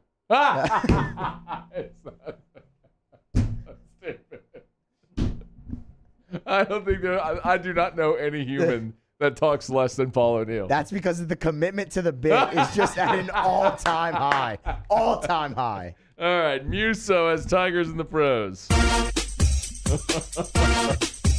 Tigers in the pros. Commitment They still to the bleed bit when he purple goes and home. gold. Yeah. They're just really rich now. Presented by Kentucky's Best Hemp. Find them online at kysbesthemp.com. He's prepared his whole life for this bit. Never breaks character, that Paul O'Neill. Not once. The fourth wall never breaks it. Ooh. Tigers in the pros. Russell Gage plays for the Atlanta Falcons, poor guy. Suffered an ankle injury during the second quarter of the Week 2 loss to Tampa Bay. Could possibly be held out for Week 3. He's been limited in practice this week. ESPN is reporting that there's always a chance you might see Russell Gage. Ian Rappaport reports, though, that Gage is strongly considered week to week. I'm going to go with Rap Sheet on this one. In his 4th season out of LSU is what Russell Gage is in the pros. Hasn't missed a game since his rookie season. Hadn't been super productive this year, though, man. What is it with those LSU wide receivers, though? They're tough. They don't miss a lot of games. Jarvis Landry. Now he's hurt. Yeah, and now he's hurt. Russell Gage. Hurt. Now he's hurt. Odell. Good. Odell hurt. Yeah. DJ Shark attack. Yeah. Hurt. He's hurt. Why is he playing? He's back. He was hurt. He was hurt. He missed all of the preseason. But preseason, it doesn't count. Doesn't matter. To Major League Baseball, Kevin Gausman last night, it just didn't go great. 4 innings, 9 hits, 4 runs, all of them earned. Didn't walk anybody, struck out 3. Gave up 3 homers, though, man. That's kind of been the crux. Got to keep the ball in the ballpark. 74 pitches, 54 of them for strikes. The ERA is still respectable at 2.92. And the Giants, they came back and won the game, so he did not get the loss. Ended up getting a no decision. Record still stands at 14-6 for Kevin Gausman. Bradley Hawthorne, no way Muso did 12 pull-ups. Thank you, Matt, for calling him out. You got it, Bradley. I'm a man of the people. I'm here to hold everyone accountable. I am the watchdog. Don't know why. I am don't know the why Bradley's so presidential offended. fitness I don't know why he's so challenge hurt that it watchdog. happened. That's what this show has become. We are calling I don't know out why people you're so hurt for that it lying happened. about their 11-year-old accolades Why would I lie? in the presidential fitness challenge. Why would I lie? Who am I trying That's to a impress? great question, Muse. Exactly. Why Who the hell am I would- trying to impress by why what I would did you as an lie? 11-year-old? Why would you, what you claim to have done as an 11-year-old? There's no reason to lie about that. Well, I mean, it If your feels opinion like of me there is- changes off of athletic achievements when I was 11, that's sad. People change their opinions of people based on what they see on TV and or hear on radio or anything, Muse. I mean, this is the human condition, and people want to prop themselves up, and I understand that. But we're going to find something you're really good at. I have Muse, no and we're reason. going to allow I have you. no reason We're going to to allow lie. you the Not opportunity, one- not Muse, to one let everybody reason to know lie. the thing that you're really good at. Like the time whenever I was 13 and I bench pressed a truck. That's impressive. It was great. Did you get a certificate for that too? Yep. Let's bring it in. Oh, I can't find it. I didn't say that. I said maybe I still have it. Let me see if I can find it. I never said I can't find it. But again, I know my truth. Doesn't matter. It happened. That's Tigers in the pros. Darren Vamdenboer, we have to investigate why he's lying. I have no reason to lie.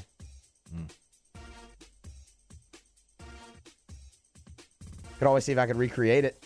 Just do it again. Chad Blanchard, I feel like I missed the original joke or backstory with Musso being a pothead. There's no joke, Chad. There is. Musso's just a pothead. Matt literally thought it up one day, and ever since then has convinced the entire audience that I'm a pothead. I thought it up that day I was walking by your truck. And that never happened. So you baking in the car? Didn't happen. Hummus? It didn't happen. We don't get here at the same time. We don't leave here at the same time. This literally never happened. Just like your 11 pull-ups. That did happen. It was 12. It was 12. It was 12. Who knew Musso was just a young Clark Kent? Just Superman posing as a 5'2" fifth grader. Sixth grade. AFR. AFR is brought to you by the Williamson Eye Center. You know, since Musso has superhuman strength, why not get superhuman eyes as well? That's what you can get with Dr. Blake Williamson at the Williamson Eye Center. Honest to goodness, true story. Did you know you can see better than perfect? I didn't know that. 20/20 is perfect vision. I actually see 20/15. I actually have better than perfect vision. Remarkable since my LASIK 3 years ago. 924-2020. That's something that actually did happen. We actually videoed it, so you can go watch it, unlike Musso's 12 pull-ups as an 11-year-old. 924-2020. 924-2020. Or WilliamsonEYE.com. Next time I see Dr. Blake Williamson, I'll ask him if he did 36 pull-ups as an 8-year-old, like Musso claims here. 924-2020 or WilliamsonEYE.com. Set up that free consultation. Full-service eye shop there at the Williamson Eye Center, their brand new location on the Baton Rouge General's campus. 924-2020, 924-2020 or WilliamsonEYE.com.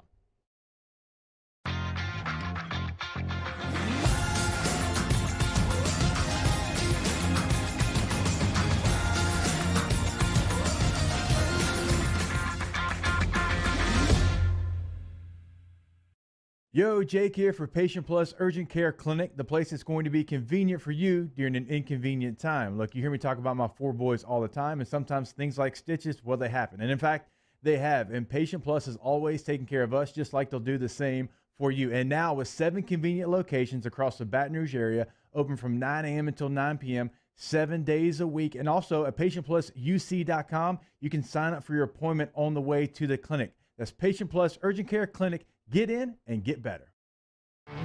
There it is, the extra mile, on the border of expected and extraordinary for those willing to go further, like vans customized for work or play, with safety and tech to keep you connected, supported by a 5-star sales, service, and finance team, and backed by the 1-star you know. So go the extra mile. It's never crowded, because so few have what it takes to go there. Mercedes-Benz Vans. Eli's always been into grilling. It took us a while to see it, but the signs were there. What are you doing, Eli? I knew grilling was my thing. I have been talking about it throughout my career. Happy with the results? I am. Got the new grill from barbecueguys.com. It performed great. My advice, as I always told my boys, do more of what you're born to do. Barbecue Guys, for those who were born to grill. You want cheese on your burger, Pops? I'll take a little cheese. Our topic today is about savings. What is savings? Hancock Whitney isn't just a bank for our clients. We're investing in our hometowns, making life better for everyone. So keep dreaming. We've got your back. At All-Star Toyota, you get it all. If you're in the market for an all-new Toyota vehicle, come see our friendly and knowledgeable sales team at All-Star Toyota. Located in Baton Rouge at the corner of Airline and Goodwood, we've been serving our community since 2005 by offering a large selection of new Toyota cars, trucks, and SUVs. Get behind the wheel of your dream car and take a test drive at All-Star Toyota today. Oh, hey, what's up? It's Big V and Bubba, 100.7 The Tiger Morning Show. We'd love for you to join us every weekday, 4 a.m. till 9 a.m. Yeah, everything you want in a show. Country music. We got laughs. We got celebrity in-studio guests. We just need you. Join us every weekday morning, 4 a.m. to 9 a.m. right where it all started. That's right. Louisiana's country station, 100.7, The Tiger.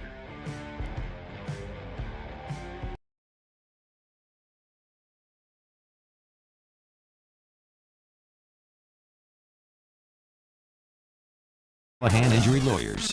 This is SportsCenter. I'm Christine Lisi. Here's what's happening. A quarterback change in Chicago for Week 3, with Andy Dalton expected to be out Sunday with a knee injury. Rookie Justin Fields will make his first NFL start against the Browns. The Heat now on Coach Matt Nagy to make sure that Fields is ready, insists ESPN's Marcus Spears. It's not about just saying, hey, Justin, this is our offense, go run it. Right. It's about saying, all right, we have a different dynamic now at the quarterback spot. We can do a lot of different things than we had planned on doing. Now he has to go out this week and show that. Put Justin Fields in a position to be successful. Nagy reiterated today that Dalton will be the starter once he's healthy. Dolphins quarterback Jacoby Brissett starts in place of the injured Tua Tagovailoa against the Raiders this week. From ESPN's Adam Schefter, Buccaneers receiver Antonio Brown tested positive for COVID-19. He is on the reserve COVID list. Brown, who's vaccinated, can return with 2 negative tests 24 hours apart, but a source says it'll be tough for him to play Sunday against the Rams. MLB tonight, Giants-Padres, 9:30 Eastern, ESPN Radio. San Francisco leads the NL West by a game on the Dodgers. Coming up Thursday, it's Saints-Patriots in Week 3 with no Brady and no Breeze. So we'll tell you which franchise this game is more important for. That's Thursday morning on Keyshawn, J. Will, and Max on ESPN Radio. Matt Moscona. I'm very important. After further review. Say it one more time. After further review with Matt Moscona. And here we go. ESPN Baton Rouge, New Orleans, Alexandria. Live from the Mercedes-Benz of Baton Rouge Studios. That's right.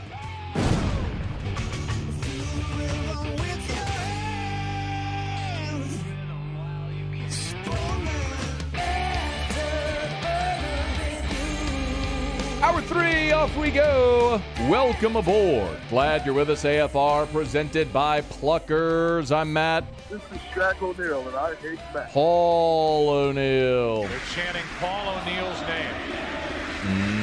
Muso. And Mr. Toby Tomplay.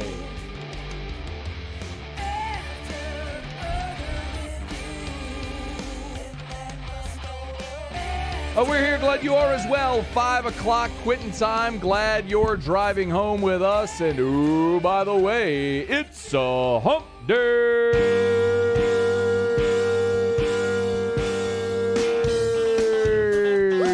Yep. It's hump day. You know what I just realized? Mike. What day is it, Mike? Since Muso has returned to the show, Hump day. we have pegged him with Barbie Girl. It's hump day.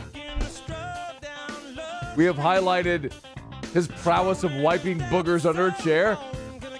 Mike. What day is it, Mike? All of that happened before I left the show.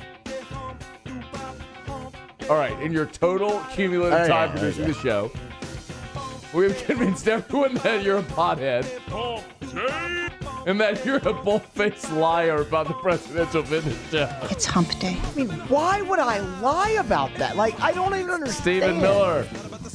Musa. Oh, and that your name is Musa. Yeah, that. Musa said, you don't want this smoke. That's really good. That's good, Stephen. That's good. See, I'll give credit where credit's due with the joke. That was a good one.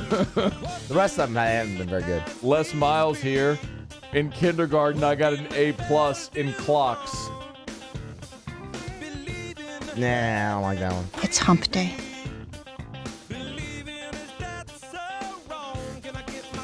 He probably did 4 sets of 20. Nope. 420. Mike. What day is it, Mike? I didn't get that one over my head. Oh, man. Josh Forche. Matt, regarding the 12 pull-ups, remember, marijuana affects memory. That's good. That's a good one. But no, it doesn't, because I don't smoke marijuana. And I did do the 12 pull-ups. Jeff. once I smoked a big fat one and ate 3 bags of Doritos. We'd believe that one, man. It's hump day. That is believable. That you would smoke. No, not me, but That's him. what he said. No, he said once I, talking about himself, did and that. And then the rest of it was, we would believe that, Moose. Oh, I didn't hear that part. See, it was an admission. No, I didn't hear that part. Oh, Chris Ashe, I bet one of your contract demands was you get Musso back. You love him. You do love me. You do. Poor Muse. Oh, poor Glenn. I've got to put that on a button. Dang it. Why have I not done that? Do you realize there are so many people right now? There's so many, because it's 5:05. Yeah. There's so many people that like just got off of work and got in the car and are hearing this and are going, what in the hell are you all talking about? No, they're just saying, oh, Matt's doing his normal thing where he just harasses Musso the entire time. Yeah. They're not confused at all. They're like, oh, it's another day in hell for Musso. Paul even laughed. Like Paul laughed. He broke character. The bit's dead, Paul. Come on. Somebody asked if Paul is really quiet or it's just a bit. It's a lifelong commitment to the bit. That's what it is. Oh, God. Okay. I was supposed to talk about the Saints or something. Ross Dellinger is going to come up in like 10 minutes here. Musso, what are we talking about? Sean Payton spoke to the media. Yeah, he did do that, didn't he?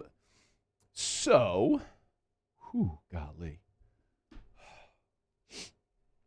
As a very quick catch-up for those who jumped to the car and didn't hear what we were talking about, we were doing overrated, underrated, and Musso asked me about the Presidential Fitness Challenge, to which I said, what was the Presidential Fitness Challenge? And I forgot. It was the thing you did like in elementary school where you got to do X amount of push-ups, sit-ups, whatever. And then Musso told us that he did 12 pull-ups as an 11-year-old, and I said, I don't believe him. And so now it's basically gone off the rails since then. We'll see if he can produce the certificate. Get Mama Musso on it. Get up in the attic. You got a big bin of all your awards and accomplishments in the attic?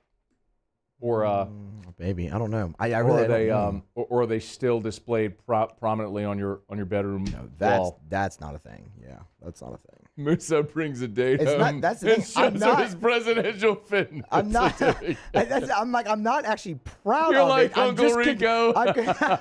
Oh man, I could throw a football over those mountains. Once I did 11 pull-ups. The coach would have put me in. We'd have won state. We'd have gone all the way to state. Now you're turning me into a guy who thinks he could be on the PGA Tour if he had more time and a better coach. Like, that's who you're turning me into, is that guy. And that's not it. The main question is, like, why would I lie about something like this? It does me no good.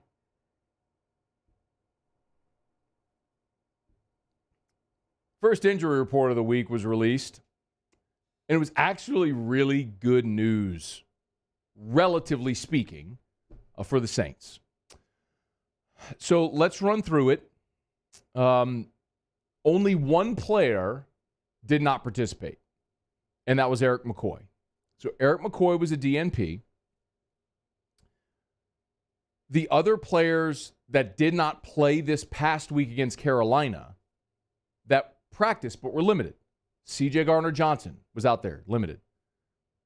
Marshawn Lattimore out there, he was limited. Pete Werner, Tano Passanio.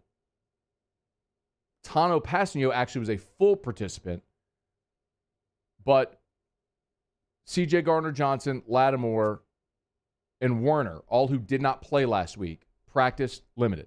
Calvin Throckmorton was limited with a knee injury. P.J. Williams was limited with a back injury, and Peyton Turner was limited with an elbow injury.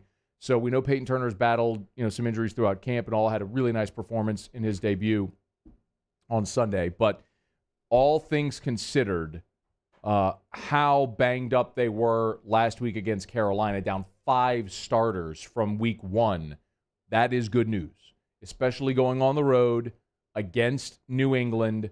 Rookie quarterback Mac Jones, like we've talked about, which has struggled is literally through 2 weeks the worst team in the NFL in converting in the red zone. Yes, please give me C.J. Gardner-Johnson.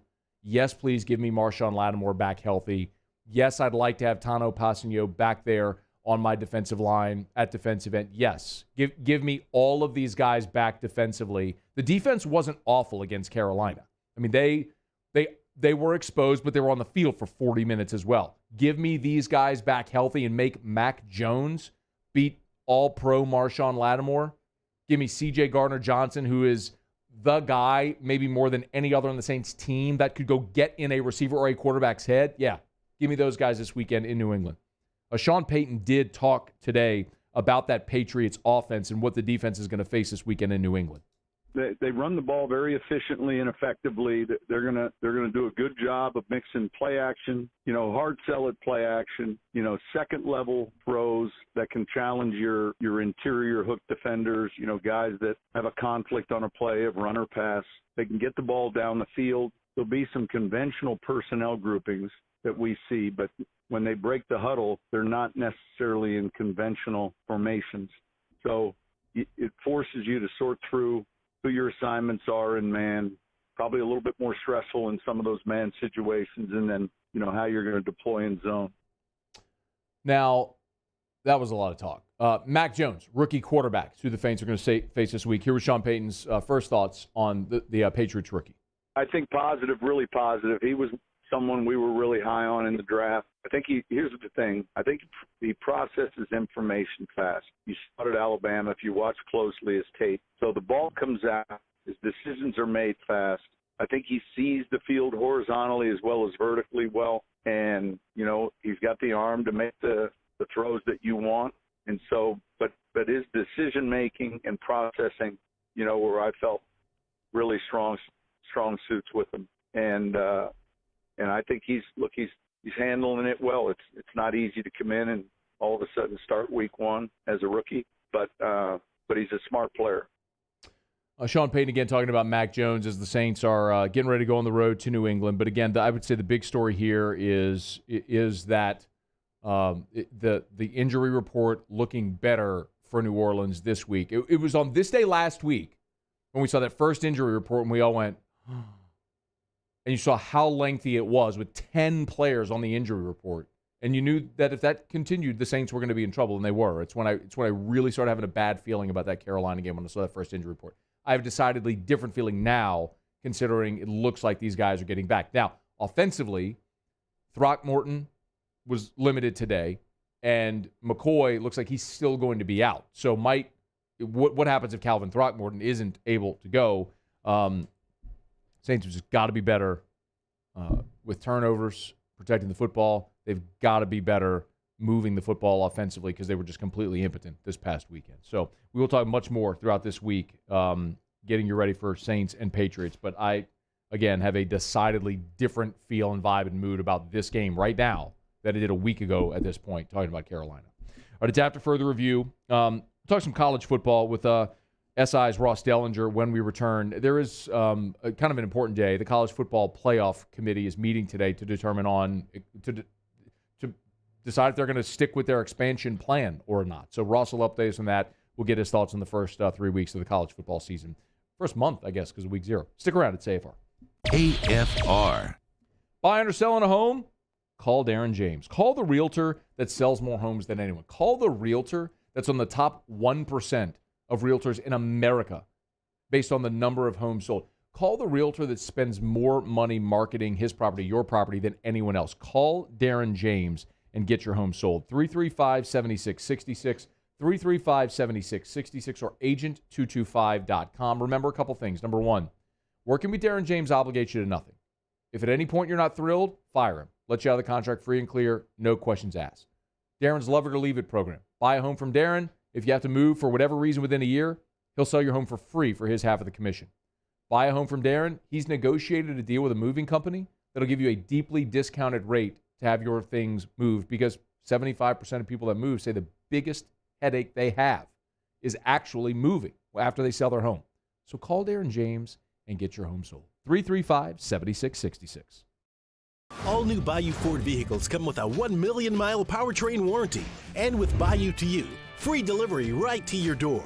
Need repair? Our service department is ready and available to help you today. The crew at Bayou Ford is going to do right by you. I've been doing business with Luba for 25 years. They're dependable, trustworthy. It's just the attention to detail with our clients. Our folks have years and years of experience. They're highly trained professionals. But many companies have that asset. What I'd like to think makes Luba a bit different is that we use those talents in a way that truly is dedicated to serving the needs of the folks who depend on us. This isn't just another day. It's so much more. Kelly's life was put on hold when her auctioneer primary care doctor discovered a rare blood disorder. Her doctor connected her to an auctioneer care team of cancer, heart, and kidney specialists. With multiple primary care locations around Baton Rouge, same-day appointments, and online scheduling, we're relentless about keeping you healthy. Auctioneer Baton Rouge, innovating healthcare for Kelly. ServiceMaster Elite create clean, disinfected work environments. As a local business, we take pride in serving the New Orleans and Baton Rouge areas. Our cleaning protocols follow CDC and OSHA standards for healthcare settings, offices, senior living, restaurants, and industrial plants. Contact ServiceMaster Elite to get your operation ready for reopening with germ disinfection cleaning. ServiceMaster Elite, the trusted choice in professional cleaning since 1996. There it is, the extra mile, on the border of expected and extraordinary for those willing to go further, like vans customized for work or play, with safety and tech to keep you connected, supported by a 5-star sales, service, and finance team, and backed by the 1-star you know. So go the extra mile. It's never crowded, because so few have what it takes to go there. Mercedes-Benz Vans. Starting in 1974, Central Plumbing has served Baton Rouge and surrounding areas for all of their plumbing needs. Through these tough and trying times, we want you to remember that the Payne family is here to continue to support and serve you. As a multi-generational business, there is no job that is too big or too small. Residential, commercial, industrial, hospitality, we're here for anything you need. 24/7, 365. Give us a call, 225-925-8552.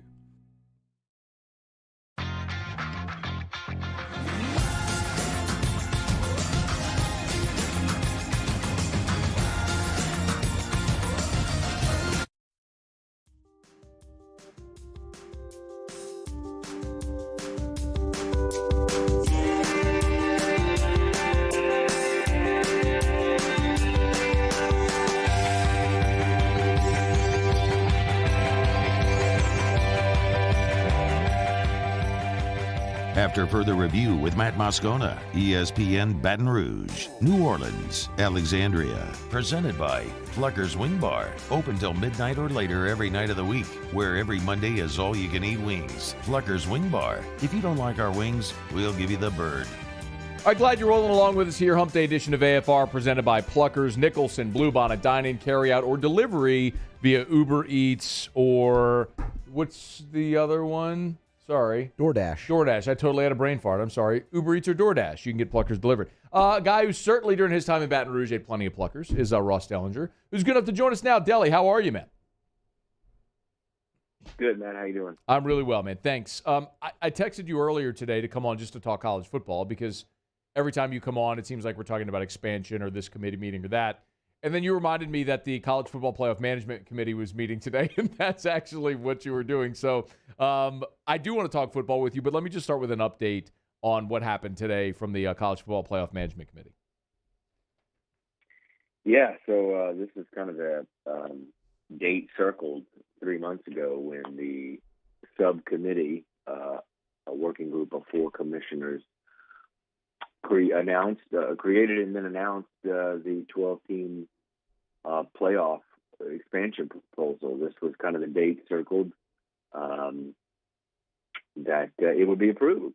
Of course, that did not happen, and it won't happen next week. We have, some divide in the room among the 11 CFP committee management committee members.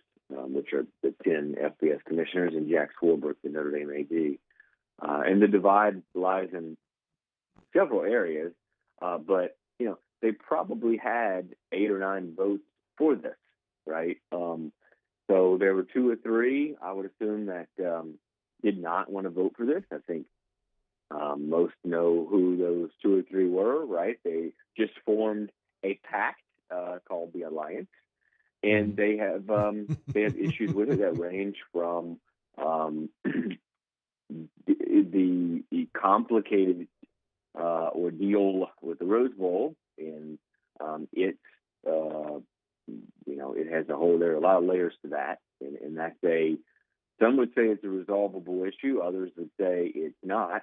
Then there's the number of teams, just the number of games in general. I think they're wanting to eliminate the first round, which would make it an 18 playoff for several different have their reasons for that.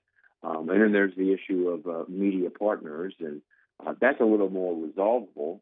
The Pac-12 is adamant that it wants more than one media partner, ESPN, to control rights of an expanded playoff. And so here we are. They'll continue discussion next week in Chicago. There'll be no vote or anything. They'll continue to grind on what I assume will be discussions of 2 models, an 18 in maybe adjustments to this 12-team model, along with conversations that surround the other things like the Rose Bowl and the media partners. He's on Twitter at Ross Dellinger. I just checked. I don't see anything up at SI.com right now. Is it yet? Your story on this is the write-up up yet, Ross? No, there's nothing from what happened today. Okay. I dropped the story yesterday, kind of previewing what would happen today with a deep dive on all of these issues. So you could find that online right now. It just takes you through all those issues I just talked about.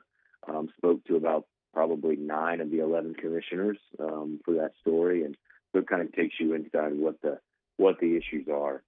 It's pinned on Ross's Twitter page. I retweeted it if you want to check it out. College football playoff expansion is in peril. Quote, if this all falls apart, we're going to get hammered publicly.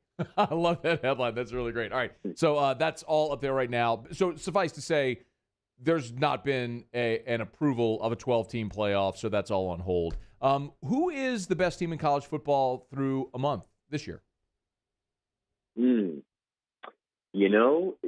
Usually that is an easy answer. And I do think it's still Alabama, but I'll say this has been, and I think a number of writers, media have written this, especially this past week. This has been the most competitive and parity-filled first 3 weeks or so of the season that I can recall in a long time. It's going to be interesting to keep watching down the stretch. But I think the top 2 teams in the nation are the top 2 teams, in the AP poll, the most dominant 2 teams that I've seen, and that's Alabama and Georgia. Okay. But certainly, you, especially after what Fresno State did to UCLA, and knowing that Oregon had a competitive game with Fresno State, and it makes a little more sense now. I think Oregon is one of those teams too. I think they're ranked 3rd or 4th. So those 3, I guess, kind of stick out to me. Ole Miss has been an interesting team, but again, you just don't know. They haven't played the best competition, So I think Alabama, Georgia, and Oregon, not only have they looked pretty dang good, but they've played good competition too. We're going to find out about Ole Miss a week from Saturday when they play Alabama, and I'm going to be fascinated by that. It was a disastrous weekend for the Pac-12. I mean, Utah lost to San Diego State. Arizona State lost to BYU. Of course, you mentioned UCLA losing to Fresno State. Ross, I was going to ask, have the ACC and the Pac-12 traded positions? And I probably could have made an argument for that before this weekend, because even Clemson looks vulnerable. I mean, is there any threat anywhere in the ACC? No, it doesn't appear so. I was crunching some numbers for that playoff story that I mentioned, and it was just going back, through the years a little bit, and through the playoff and stuff like that, looking at conference strength and all that. And you don't realize until you really get into the numbers how, the separation and the gap between Clemson and everybody else in the ACC. It's remarkable. It really is. And the gap, feels like it's widening, although, we saw Clemson certainly struggle this past Saturday against the Georgia Tech team that lost at home to an FCS program, I believe. So if the ACC doesn't have a strong Clemson, the ACC doesn't have a playoff spot. And that's certainly got to be a concern right now. And again, Matt, just to go back to the playoff discussion, it's what doesn't make any sense to me and to a lot of other people, right, that the conferences that are kind of holding the approval of the playoff up are the ones that really need, at least 2 or 3 of them, Pac-12 and ACC, are the ones that really need as many spots as you can give them, because their conferences have struggled in the past, and it just doesn't make a whole lot of sense. He's on Twitter at Ross Dellinger. You've been all over the country. I mean, you were out in L.A. to watch LSU against UCLA. You were in Gainesville this past week, and I know you were at the Ohio State-Oregon game as well. So I started this by asking who's the best team, and we're all sort of conditioned to say Alabama, but I think Ole Miss is going to beat Alabama a week from Saturday, and maybe I'll be wrong. And I honestly, Ross, I don't know. I mean, Georgia's super impressive because their win over Clemson, but how good really is Clemson right now? I think that's a fair question. So after those two, who's next? Like, are you buying Oregon as a championship contender? Or can Ohio State make a move? Is Penn State a legitimate playoff contender? How do you sort this out, having seen these teams through a month? Yeah, it's just we feel like we haven't seen enough, and every team has shown some weaknesses. Really, every team that's played good competition has really shown some weaknesses. Even Notre Dame, they almost got beat at Florida State. Toledo probably should have beat them. They had struggled with Purdue a little bit. I mean, no real team that's played good competition has looked extraordinarily well, except Ole Miss. I'm not sure, their strength of record probably isn't strong, though. I know they played Louisville, but I don't know really how strong their schedule strength would be. So, and then you got a team like Arkansas too, which we'll find out more about this weekend against Texas A&M on a neutral field. But to go back to your question, I mean, right now in the early going, I guess I am buying Oregon. I think the Fresno State team that we saw going in UCLA is actually going to be pretty good this year. Oregon outlasted them, and then they won at Ohio State. Not just won at Ohio State. I was at that game. That score could have been a lot bigger of a winning margin than it was. They really dominated Ohio State in a lot of ways. So I am in the early going. I'm buying it. I guess I have to say, I don't know. Just right now, I'm just Penn State. I wouldn't consider. I'm not completely buying, although they have 2 great wins. Right? They had 2 of the best wins at Wisconsin and home against Auburn. But again, I'm just not sure how good those teams are. So it's tough. It's tough. It's tough early in the season, but we've got some games that are going to separate things. You mentioned the Ole Miss Alabama game. I'll be there in Tuscaloosa in a couple weeks. Excited about that one and the atmosphere, and Lane coming back and playing, and Brian Denny. It should be fun. And Arkansas A&M, as I mentioned, this coming weekend, we should know a lot about a little bit about that. And then we have Cincinnati 3-0 and ranked in the top 10, and trying to get a feel for them. They play at Notre Dame in 2 weeks, and so that should give us a feel for that. Nah. You know the drill with that one, Ross. You going to be wearing your maroon and white this weekend? No, Little I don't clanger? have to wear maroon and white. Little No, clanger? no, a long time ago, I separated myself from the Bulldogs. Now, my wife, she'll be wearing maroon and white, maybe ringing her cowbell. I'm actually staying home for this weekend, so I'm going to watch all the games on TV. It's supposed to be 72 degrees and sunny in D.C. as we finally get some good fall weather. So I'll be outside watching some games, and she'll be in her maroon and white. I'll be in the neutral color. Oh, really? With a beer and maybe a cigar. What were you wearing in June during the College World Series there, Delly? I was wearing. I believe I was wearing neutral colors. I think I may have had a cowbell or two in my hand at some point. You can't ever completely purge the clanger out of the Starkville kid. I'll tell you that much. I know that much is true. All right, Ross, we appreciate it. Who wins? Do you think LSU or Mississippi State wins? Give me a pick. I just did my picks that will run tomorrow, and it was like the hardest one. I really the spread's like 2, yeah, something 2.5. like that. I ended up picking LSU. I did because I do think they're going to get back a couple of key players without going into detail. Right, I think they're going to have some good news this week about a couple of key players that they'll have. So I think what you're saying is you just don't want to come across like a giant homer, which is why you picked LSU. Sure, there you go. That's right. Okay. I see through you, Dellinger. All right, we appreciate it as always, man. Seriously, good work. We appreciate the time, and we'll visit soon, all right? All right, man. All right, later, man. See you. That's Ross Dellinger. This is After Further Review, brought to you by Michelli Weighing and Measurement.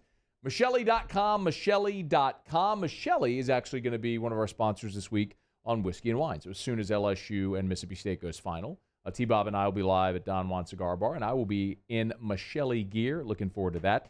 Michelli Weighing and Measurement. They also offer ISO 17025 accreditation. You can learn more at Michelli.com. All the different services that they offer. Would highly recommend you go tap the calibration tab right there at the top of the homepage. You'll see the drop down and everything from scale, pressure, mass, force, all the different types of calibration that they offer. You can request a quote. You can ship your equipment to Michelli. They got offices and calibration labs all over the country. Michelli.com, Michelli.com. Michelli Weighing and Measurement. Okay, it's After Further Review. Halfway home here in the 5 o'clock hour. Been a busy day and glad you're hanging out. Remember, if you missed anything, AFR On Demand presented by Breck Golf.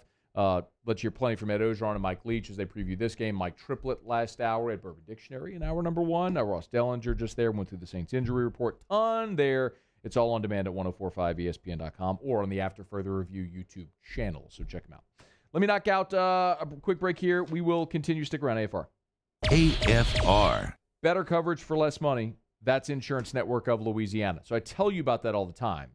And sometimes it's only when something like Hurricane Ida rolls through here that we actually make sense of what that means. So I'm starting to get these all the time now from Adam and Jay over at Insurance Network of Louisiana, because what's happened is a lot of people post-Ida now have been looking up their coverage and seeing where they're covered, what their deductibles are, and they're not happy with it or not happy with their insurance company's responsiveness or whatever it may be.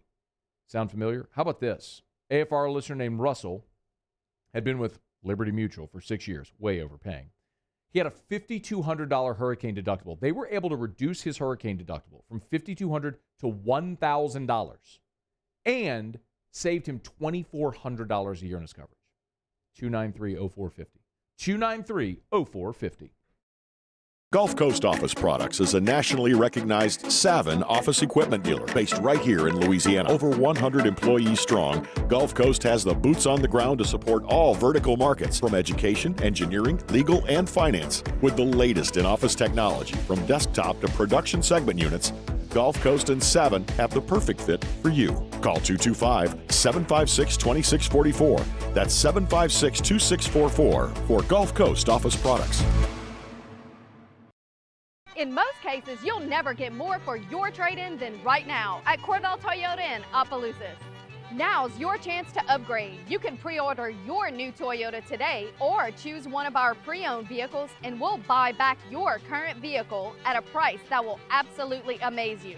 You can walk away with more money in your pocket than you ever thought possible. At Corvell Toyota in Opelousas, that's Corvell Toyota in Opelousas, Happy Town, USA. It's no secret. The best oysters in Baton Rouge are at Jolie Pearl Oyster Bar. Enjoy mouth-watering South Louisiana flavor and oysters from all over the country. And don't forget our nightly drink specials.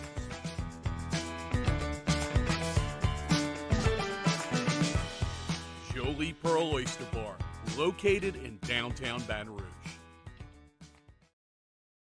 I'm Jay Ducote. I grew up learning how to cook at LSU tailgate parties and right in my own backyard. And I created JD's Louisiana products to bring that Louisiana flavor to you at home for your backyard cookout. JD's Louisiana barbecue sauce, Louisiana molasses mustard, spicy and sweet barbecue rub, and more are available at your local supermarkets or by logging on to jducote.com/shop. Put in promo code CST for 25% off at checkout. During these challenging times, we know your healthcare needs don't stop. Cancer, accidents, injuries, and heart disease are relentless. So we are relentlessly innovating to keep you safe, both virtually and in person, connecting you with providers remotely, advancing clinical spaces, providing rapid and accurate testing, social distancing, and certified cleaning protocols. We are Auctioner, and we will not slow down. Auctioner Health, innovating healthcare. Eli's always been into grilling. It took us a while to see it, but the signs were there. What are you doing, Eli? I knew grilling was my thing. I have been talking about it throughout my career. Happy with the results? I am. Got the new grill from barbecueguys.com. It performed great. My advice, as I always told my boys, do more of what you're born to do. Barbecue Guys.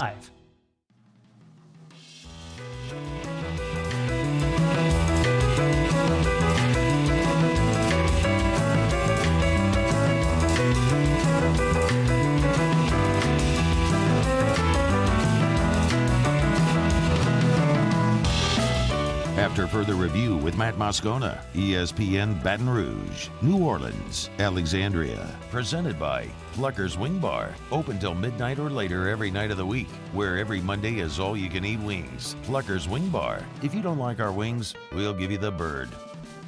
I'd like to wish a happy anniversary to this very influential sports moment which happened on this day 14 years ago. If anybody hasn't read this article, I don't read it. This was brought to me by a mother of children. I think this is worth reading. Let me tell you why I'm talking about this article. 3/4 of this is inaccurate. It's fiction. Here's all that kid did. He goes to class. He's respectful to the media. He's respectful to the public. And he's a good kid. And he's not a professional athlete. And he doesn't deserve to be kicked when he's down. That's why I don't read the newspaper. Because it's garbage. And the editor that let it come out is garbage. Come after me. I'm a man. I'm 40. I'm not a kid. Write something about me or our coaches. And that's all I got to say. It makes me want to puke. Can you believe that was 2007? That was the year LSU won the Natty. That was September of the year. Yeah, it's 2007. That was 14 years ago. Mike Gundy. I'm a man. I'm 40. I still think and tip of the cap to Jake Crane from the J-Boy Show, because I think it every time too. And I just saw his tweet. He said the best line of the whole speech is the first line, which is, this was brought to me by a mother of children. It almost sounds like, it's almost like, I don't know, like a Will Ferrell line or something like that. The pause of children. Like here, listen to it again. If anybody hasn't read this article, I don't read it. This was brought to me by a mother of children. No, you know what that is? That's Zach Galifianakis. That That's like Alan from The Hangover. Yep. This is brought to you by my mother of children. It's so good, man. Of course it was. Oh, timeless. I mean, I'm a man. I'm 40.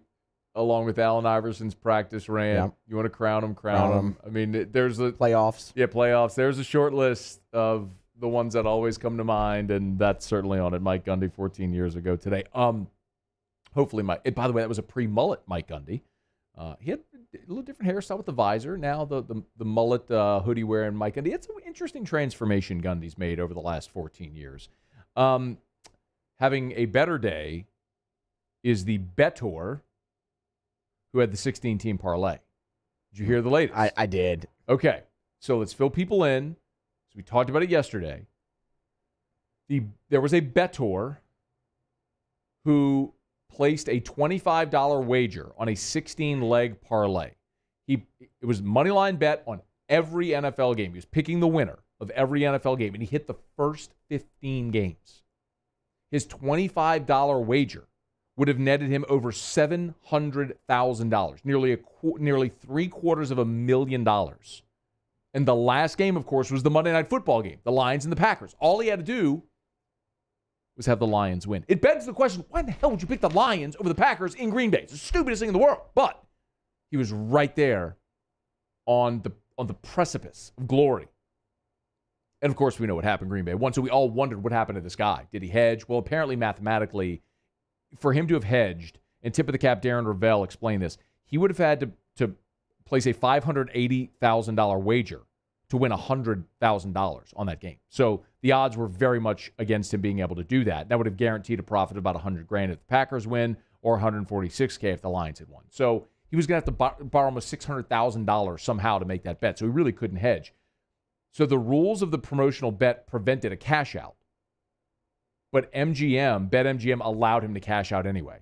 So he cashed out for $133,000. So it actually has somewhat of a happy ending here that the sports book was willing, even though it was a promotional bet. It was a free $25 wager. A lot of times sports books will do that. They'll give you your first bet for free. They'll give you whatever to play with. So it was a promotional wager, so it prevented a cash out, but they gave it to him anyway, which I will tell you is the goodwill they'll generate from allowing that cash out far outweighs the $133K they paid for the cash out. Like, you see this sometimes in sports books. Do you remember the end of the Penn State-Indiana game last year where Indiana scored and it looked super controversial?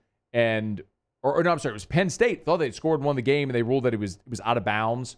Well, sports books refunded bettors because of that result. The Saints-Bears game, the playoff game. Remember, Jimmy Graham scored in the last play of the game, but they didn't kick the PAT because of the Vikings rule. Remember when the Saints, the Minneapolis Miracle, and Saints players had to come back out because they had to kick the PAT? Well, the NFL changed that rule. If the PAT won't influence the result, you have to kick it. So that influenced the spread because it was, I think, 11 or 11.5, whichever side you had it. The PAT was going to matter for the spread, so a lot of sportsbooks refunded bettors. You're going to get more positive pub for doing that than you will worry about the money that you won or lost, and hopefully you're getting people to place more wagers. But I'm just glad for that guy. He gets to pocket $133K. Yeah, for losing. But I'm also kind of pissed because I'm like, you're an idiot and you picked the Lions. He lost. He lost and they paid him anyway. I don't like that. That's stupid. It was going to be a $726,000 payout. But if he went the cash out option before the game and they allowed it, that actually is pretty smart for the sports book to not potentially put on the line the $750,000 bet. So I kind of get it to that end. I mean, that's his head. That was his hedge, essentially, was to cash out. And so he did, and they let him. What if Detroit had won? I mean, come on.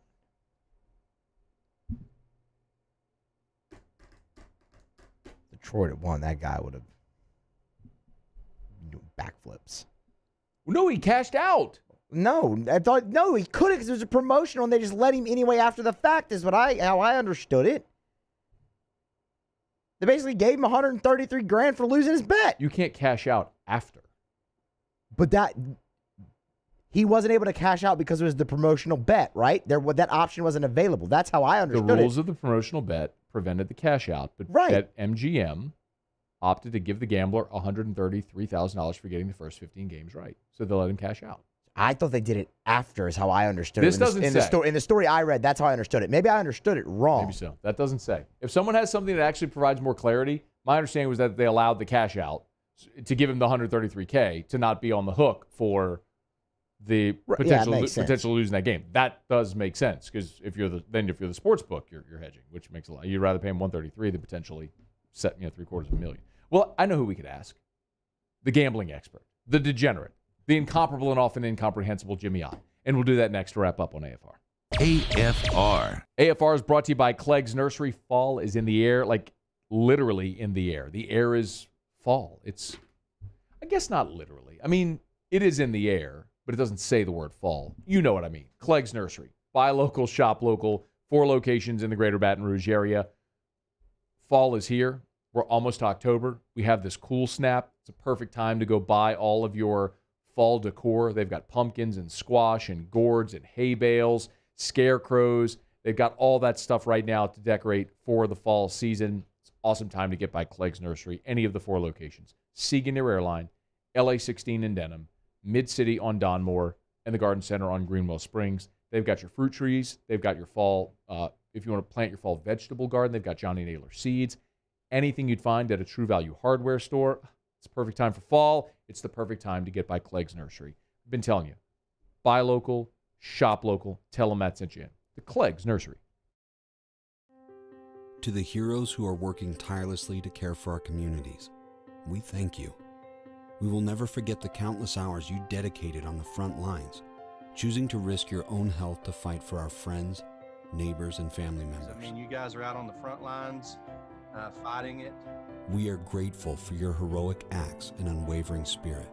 Together, we are overcoming this adversity and make our state healthier and more vibrant again. Ochsner Health.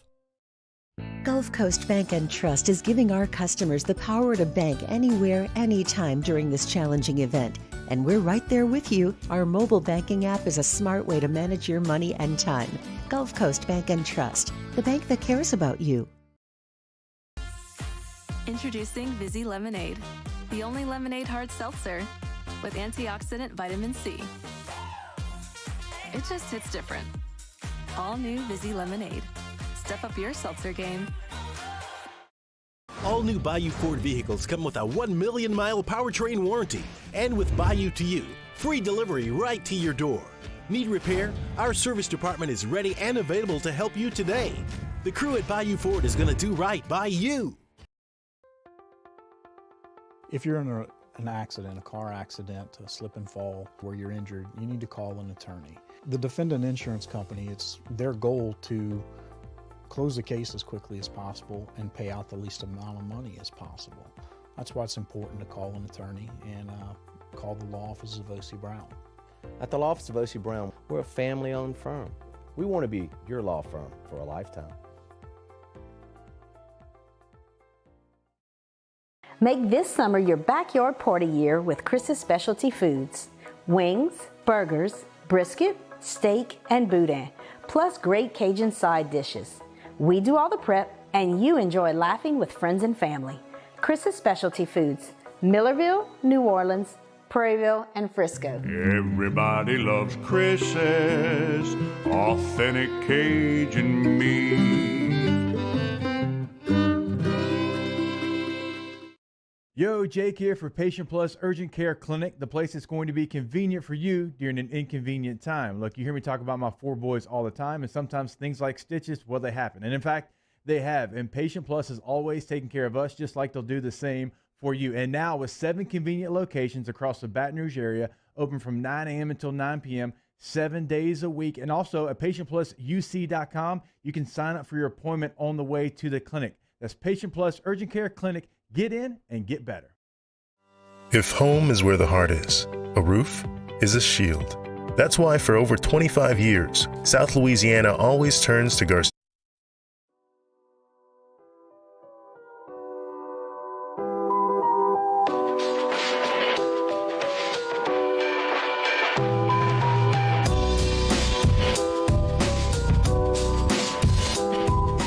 After further review with Matt Moscona, ESPN Baton Rouge, New Orleans, Alexandria. Presented by Plucker's Wing Bar. Open till midnight or later every night of the week, where every Monday is all-you-can-eat wings. Plucker's Wing Bar. If you don't like our wings, we'll give you the bird. All right, down the stretch we come. Final segment here on a Hump Day edition of AFR presented by Pluckers. We did the research. Turns out Muso was wrong. Or rather, I was right. Oh, dear God. We only have 5 minutes left in this show. Thank goodness. Muso's reading comprehension is the first thing to go after smoking ganja. Not even true. I don't even smoke weed. Oh, man. So the bettor did take the cash out before the Monday Night Football game. It would not make sense for the sportsbook to just give him $133,000 after the loss, but they did allow the cash out, even though it was a promotional wager of $25. So it was before the game that he got the cash out. All right, let's just do Otter Locks. Otter Locks, presented by Clark Crane Chrysler Dodge Jeep Ram in St. Francisville. Because a great deal is worth the short drive to Clark Crane. All right, so we turn to the incomparable, the often incomprehensible, the one and only, the Ottfather, Jimmy Ott. Otter, how are you, man? Great, Matt. I heard you the BetMGM deal with the guy that had the 16-teamer. If the money line Monday night was 440 on Green Bay, had he put all of it with what the ticket was worth, he would have had a ticket in 178,000. So, BetMGM protects themselves, nets 45,000. That's pre-taxes, 133,000 as well. But a lot of my friends in Las Vegas are saying this would not happen in Nevada. This is another example of how the digital sites are just more aggressive with their betting options and a lot of things like that. So, and open to doing this because, it's prop swap that's kind of, you could do portions of it for prop swap, but not at this level. I mean, a 16-teamer. So, I mean, that's crazy. It's hey, good for him, man. Yeah. He did the smart thing, and it cost him a bit of a fee, and I guess roughly 30%, but still, I mean, much better than the Lions. And I've seen some 8-teamers, some 10-teamers. That's the new thing. I mean, people want to keep a ticket going and try and make a big score for a little money, but they're not dogs. They're not. They're not double-digit dogs like Detroit, so on the road in Monday Night Football. So it was. I can't believe it came down to that. I know. No. And they say the last team is okay. Of course, never bring you back. The last one, so he'll hedge and bet like Detroit plus 11.5 for a little bit, and he'll try to middle it. He's closing it with Detroit. I mean, I'm like, huh? So who am I to question the guy that hit 15 out of 15? So anyway, we did pretty good. Yeah, no $25. doubt. All right, what you got tonight, man? All right. You know how I like to fade the public. I like to go against. I got a chump special, square peg, whatever you want to call it.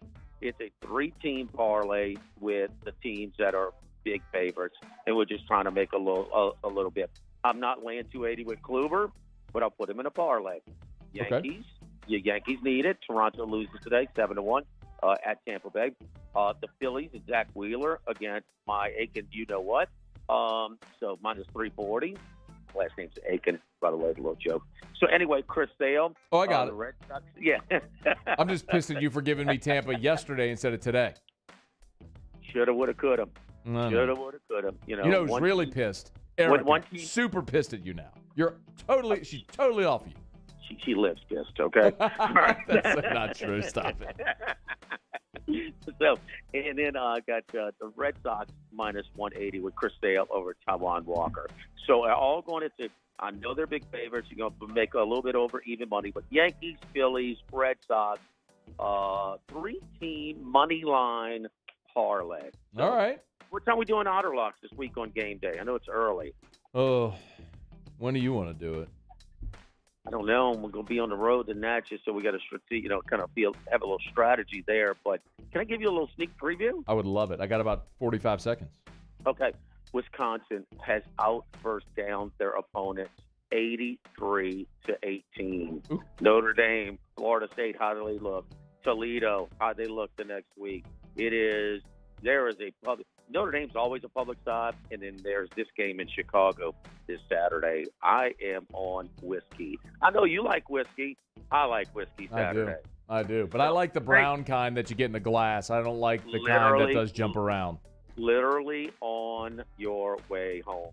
The Wild Boar Bar, the Outdoor Cafe, the New City Pork, Highland and Perkins.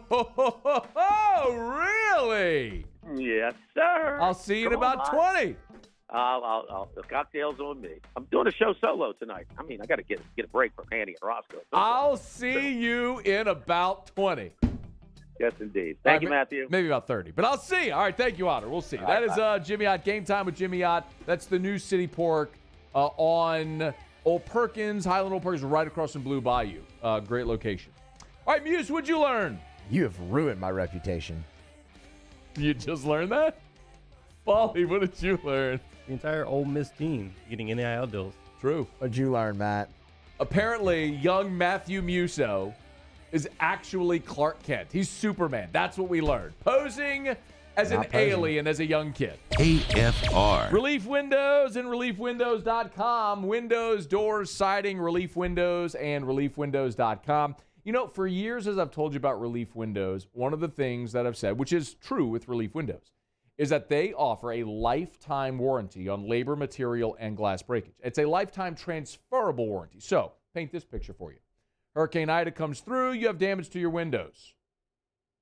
Relief Windows replaces them for free. Let's say you bought a house from someone who installed Relief Windows. Relief Windows will replace those windows for free. It is a lifetime transferable warranty from Relief Windows on labor, material, and glass breakage. Why? Because it's Brandon Holly. That's why. He's as good and ethical a man as you'd ever want to meet, runs a great business, and his reputation matters. So he's going to do right by you. 288-8138, 288-8138, or ReliefWindows.com. Windows, door, siding, ReliefWindows.com. At All-Star Toyota, you get it all. If you're in the market for an all-new Toyota vehicle, come see our friendly and knowledgeable sales team at All-Star Toyota.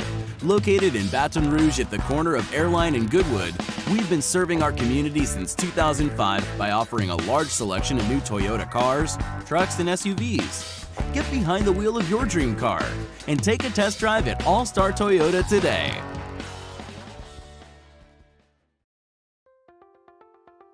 If you're in an accident, a car accident, a slip and fall,